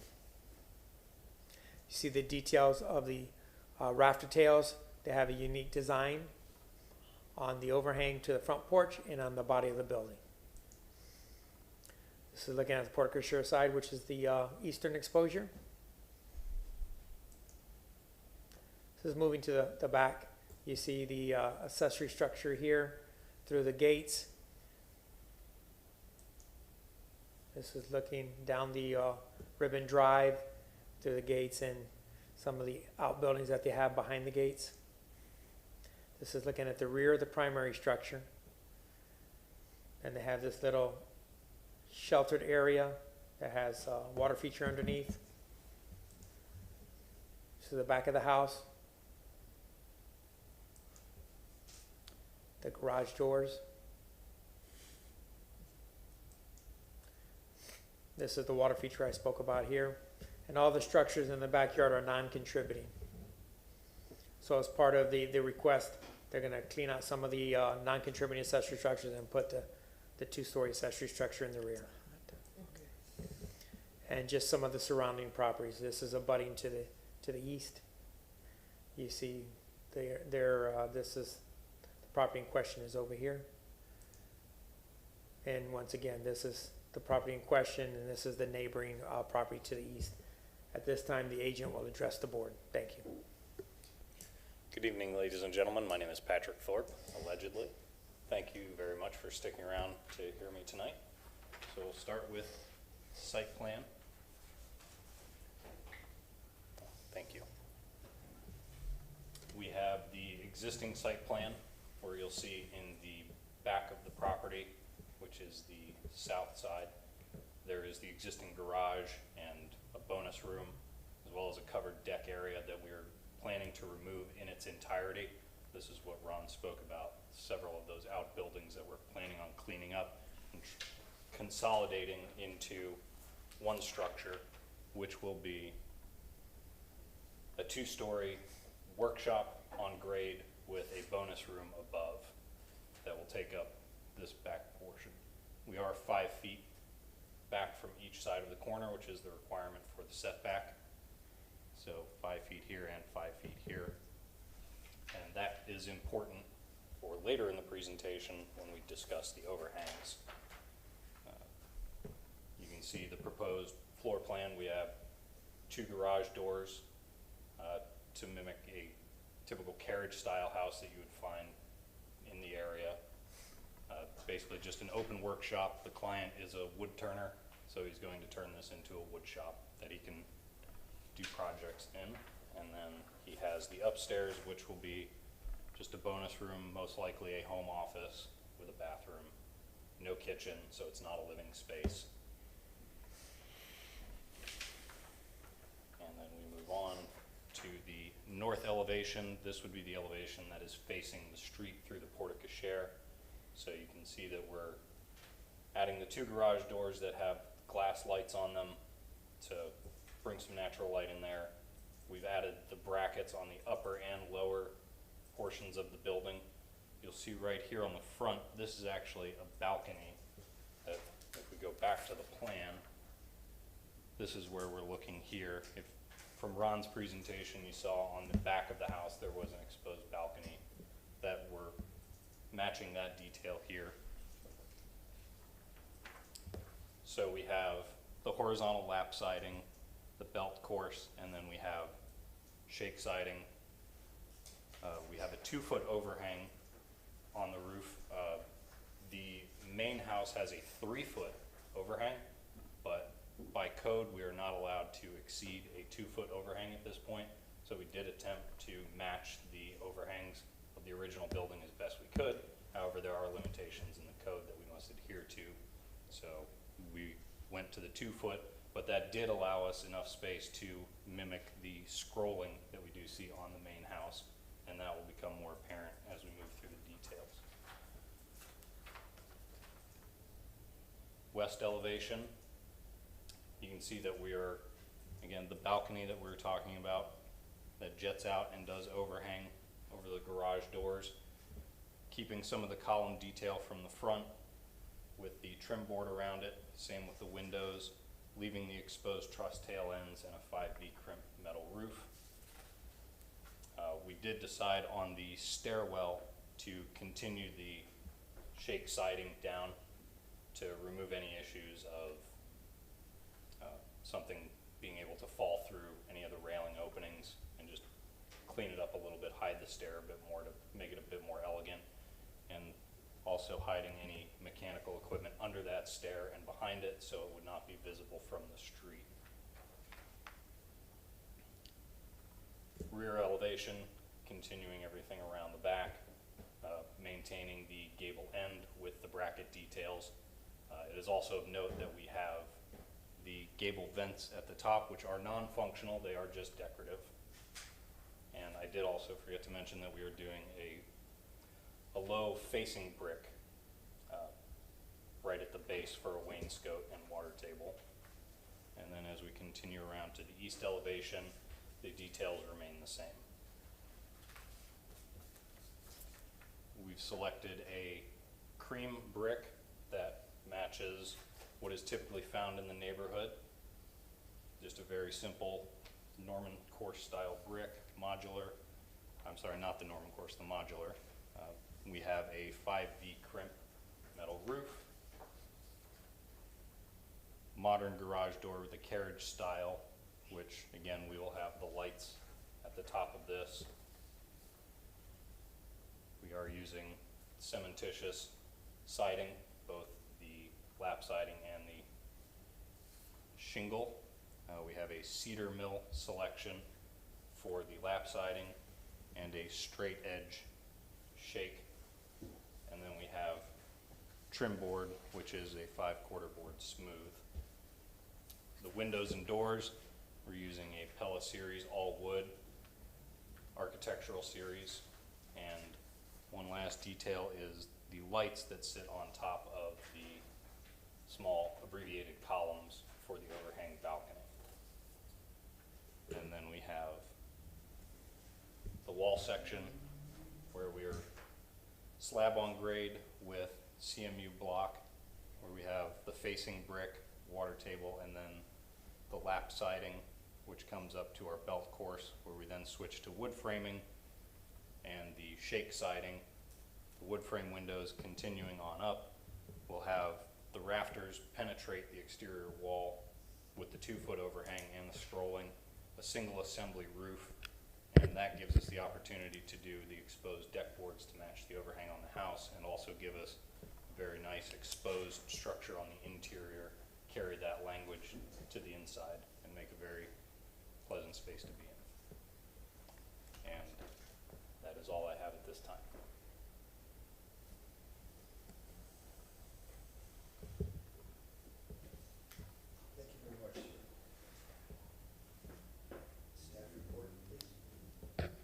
Thank you very much. Staff report, please. Thank you very much, sir. Staff report, please. Thank you. Thank you, Ron Vito with the City of Tampa. Staff find this application is consistent with the Hyde Park design guidelines. On page 3, under conditions, we had some concerns with the windows that were presented to us prior. They had divisions on the upper sash and the lower sash.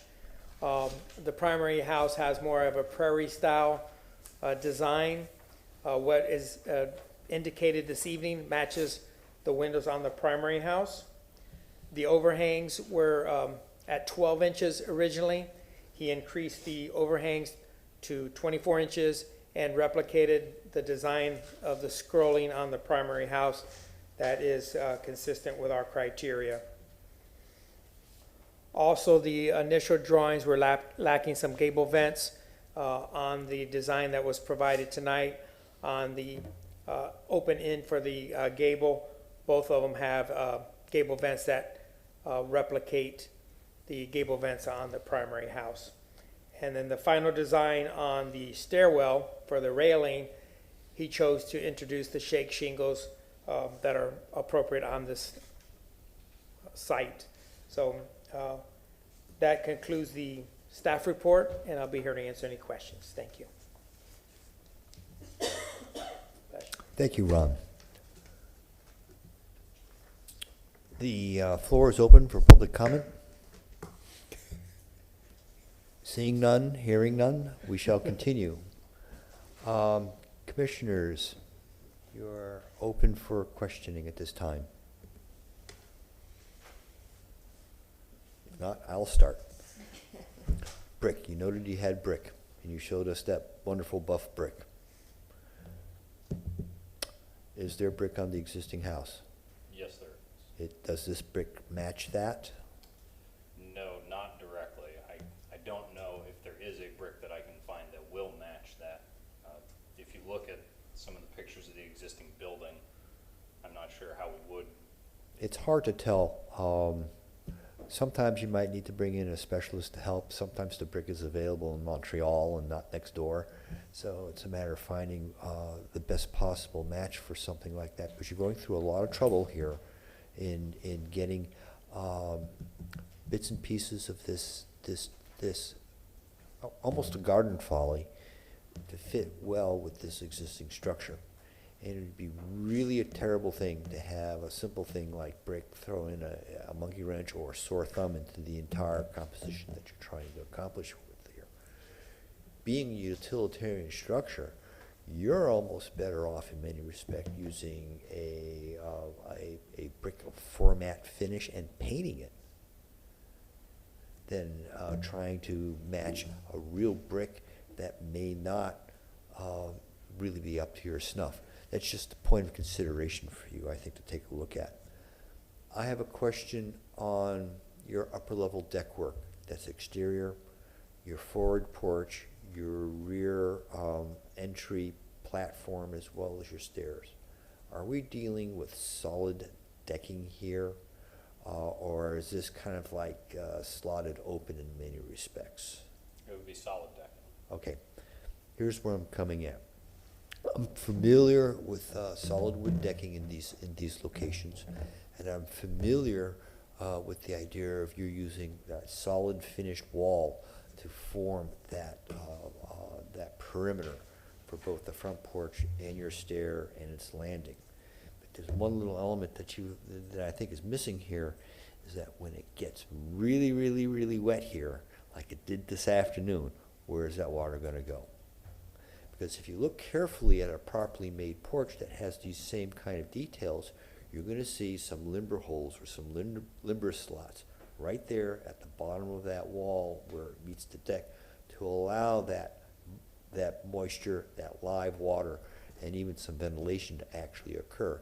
And it's an old detail that goes all the way back to maritime boat building out of wood.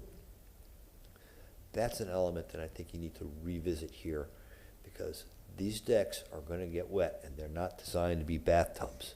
You need to figure out how to get that water off.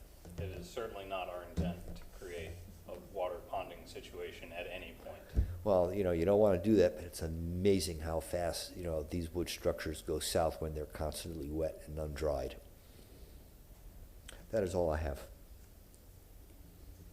I don't have any questions.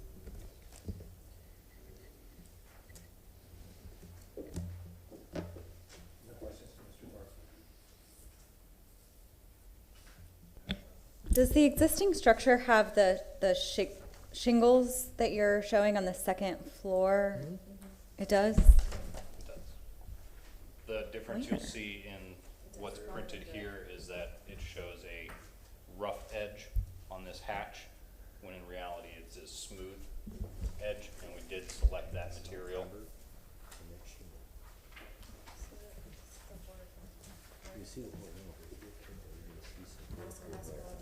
Can you put that back up, Ron? If you could change that, I think I want to look at the side.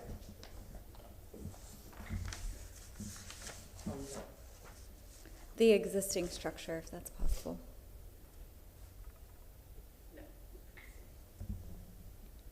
There we go. the rear. Thank you. I have no more questions. The applicant is allowed 5 minutes for rebuttal to any, one more question. One more question. The proportions of the window on the existing house and the proportions of the new windows seem to differ quite a bit. Oh, You're- to add to that, there's the ganged windows at the accessory structure go like butt right up against each other, where this has got the trim sort of giving them a little breathing room. Mhm.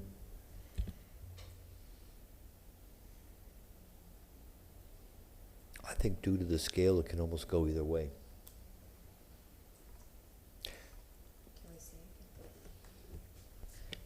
Can we see the windows on the accessory structure again, just after we saw the main structure now? Oh, thanks, Kamaria. Got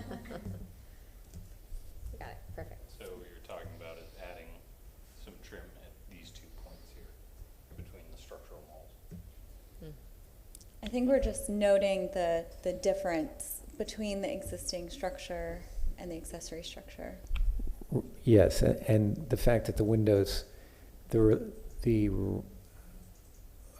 relation between the height of the window and the width, these are, yeah, that window is a little fatter than the window on the main house.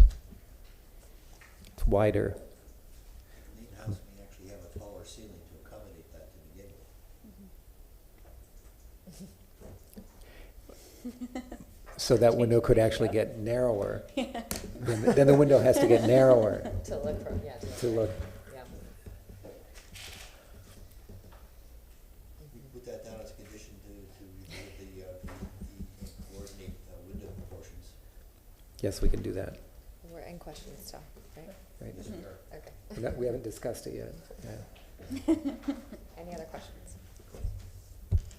Has there been any thought put into making the trim around the windows on the accessory structure, especially around that triple unit and the door, match more of what is on the primary structure? I'm certainly happy to take another look at that, absolutely.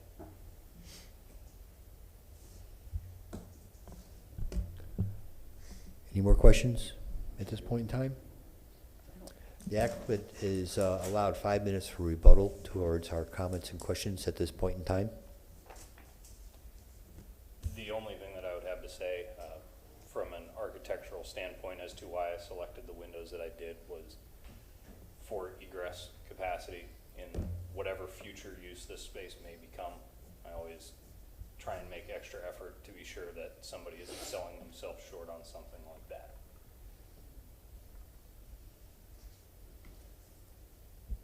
Being that it is a second floor, it does need additional egress than a single story. So that's really the thought process that I had in that condition. There are no windows on the alley side, is that correct? There are, yes. There are 2 windows.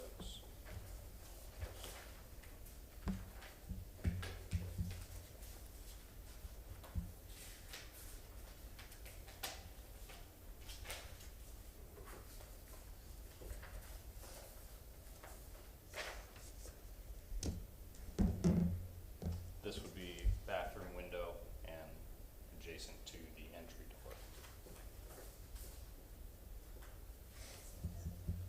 So, yes, right. So, because that window is adjacent to the entry door, it doesn't really work as the exit window, because if you can get to that corner, then you can go out the door. I'm sensitive to your need for an exit window, but also it seems that those windows, so we can ask that you revisit that maybe. Okay.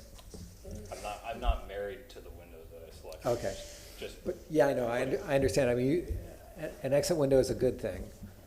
But the proportion of those windows is not the same as on the main house. certainly. It's also next to a door. Any further rebuttal, sir? Thank you very much. At this point, I close the public hearing. The floor is open for our commissioners to discuss the case. I have a question for our historian, and and that is, the architect has matched exactly the condition of the house, of the main house in this accessory structure. And it gets a little busy again. And I am wondering if it is even perhaps more appropriate that it should be, for instance, all just plain lap siding without the shake.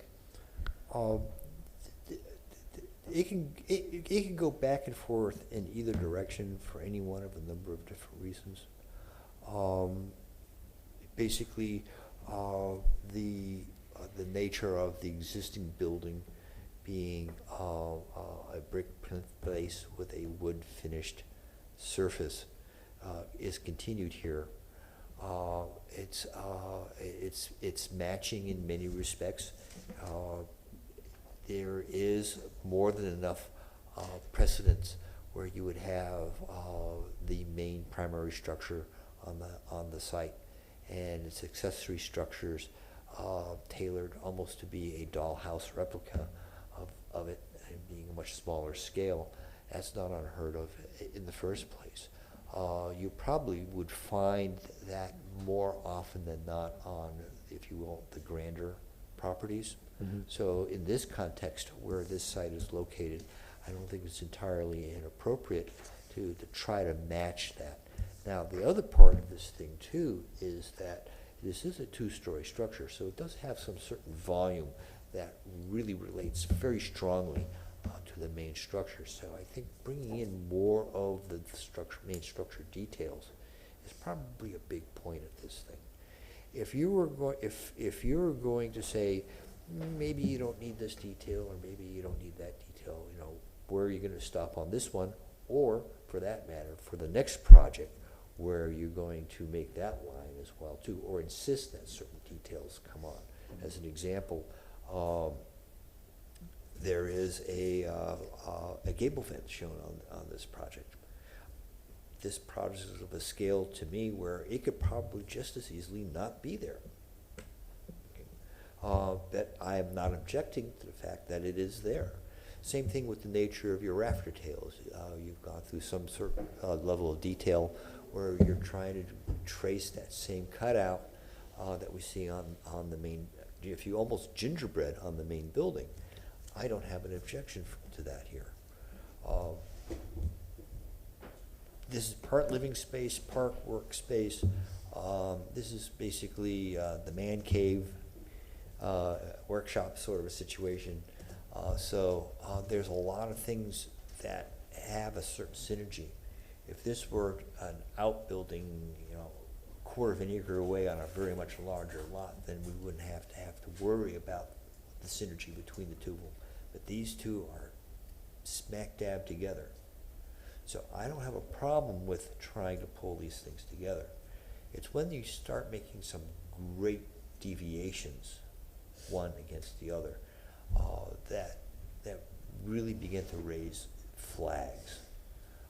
The project we had before, as an example, it was a very simple addition to a very simple outbuilding, and the intention for that was to keep the integrity of the outbuilding in and of itself alone, even though it is different from the main building.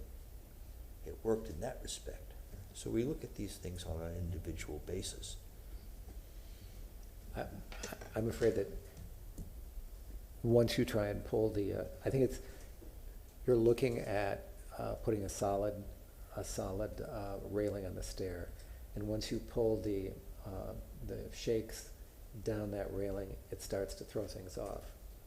And I don't think you want to change materials on that stair railing, and for that reason I think that it is perhaps better to let it be simpler and let it all be lap. But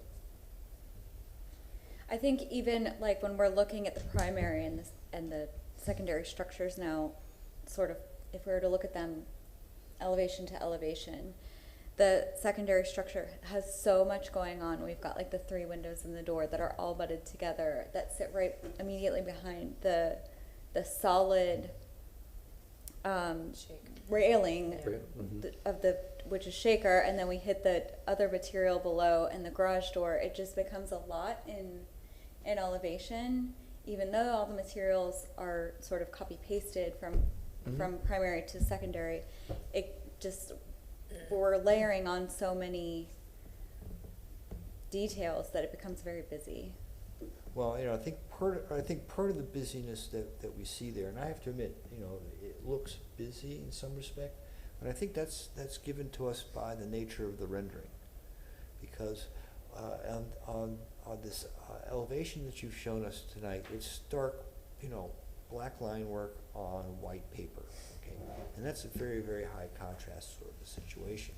Whereas in reality, what you're proposing in terms of, if you will, what this plane of wall looks like is really no different than what we saw in the house. And you were looking at the photograph of the house itself. And it was really hard to be able to differentiate, what are these materials, because the shadow lines weren't that well defined because everything was the same color. And that's what we're really going to see here in this structure. We're going to see exactly that same effect, except maybe fresher paint. I don't know. Yeah. I mean, okay. Where are we going with this? Are we going to condition that he makes it more simple? I mean, Well, at that point in time, we're looking at, if he has to really simplify it, is this an element for, staff to coordinate, or is this project not really ready for prime time? I think, no. I think staff wanted the increase in the overhangs. They wanted the gable, or the vent there. They Which would be copy pasting, so Yeah, maybe I it's think not, but they- maybe we request that the windows be revisited. If we're copy pasting, maybe we need to also copy paste the breath that we take in between I don't have any problem with windows. the coordination on the windows. I think that's a valid point. I think the staircase is what's making you think it's busy, because you've got the siding difference from the second level to the first level. I agree. And it's a heavy mass. But Yes. back to your point, I even had a hard time remembering what was the railings on the primary structure, because it just kind of hides. So we're able to see that contrast from one to the other, because you've got cedar shake coming down, and it's obviously different. Yep.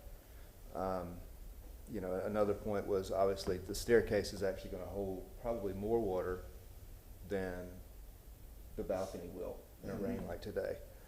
And I can speak from experience, even pressure treated lumber eventually gets wet enough, 5-10 years from now, in these elements, you're rebuilding a staircase. I think it will hide. I think the shadow lines will do exactly what Commissioner Sutton said. But I also think that a simpler design is something, it comes down to the homeowner. What is their want here? But I think you both potentially achieve. I'm more concerned with the windows, the trim around the windows, maybe a little taller, which may create some issues with how low they are, how close they are to the ground. You may have into some tempered glass scenarios, and potentially the triple windows separate from that front door, if there was able to be some sort of separation there. But there again, it's a small accessory structure, so there's only so much wall space in the building itself. So I think he's done a very good job of marrying the two. But I think there's also been some very good valid points here. It's like the rafter tails, for example. We're trying to match them. I'm a contractor, so I know how hard it is to find the artisans these days. So hopefully, they're able to find somebody that actually can replicate that without butchering it, so it does match. Whereas a simpler design, you wouldn't be dealing with that. May I speak to that point? Well, the meeting is, the public hearing is closed. If they have additional questions, Commissioner can make a motion to open the public hearing. So that's just my points, kind of just hearing the four of you, what I'm hearing. I agree with the windows. It at least, for sure. I move to grant a certificate of appropriateness for the drawings and documents present, we don't need a rebuttal or anything, do we? Or No, pass it's that? closed. For the drawings and documents presented at this public hearing in ARC 21-358 for the property located at 1906 West Watrous Avenue, with the following conditions: that the window patterns, sizes, and trim be reconsidered and approved by staff, because based upon the finding of fact, the proposed project is consistent with the Hyde Park design guidelines of the City of Tampa for the following reasons: that the massing scale and proportion is consistent with the primary structure and consistent with the guidelines. I'll second the motion. Sir, before we continue, do you understand the nature of conditions presented to you tonight? Yes, I do. You accept those? Yes, I do. Ladies and gentlemen, all in favor of this motion, please say aye. Aye. Against? None. ARC 21-358, certificate of appropriateness is approved with condition. Ladies and gentlemen, tonight's Architectural Review Commission public hearing for Monday, July 12th is now closed.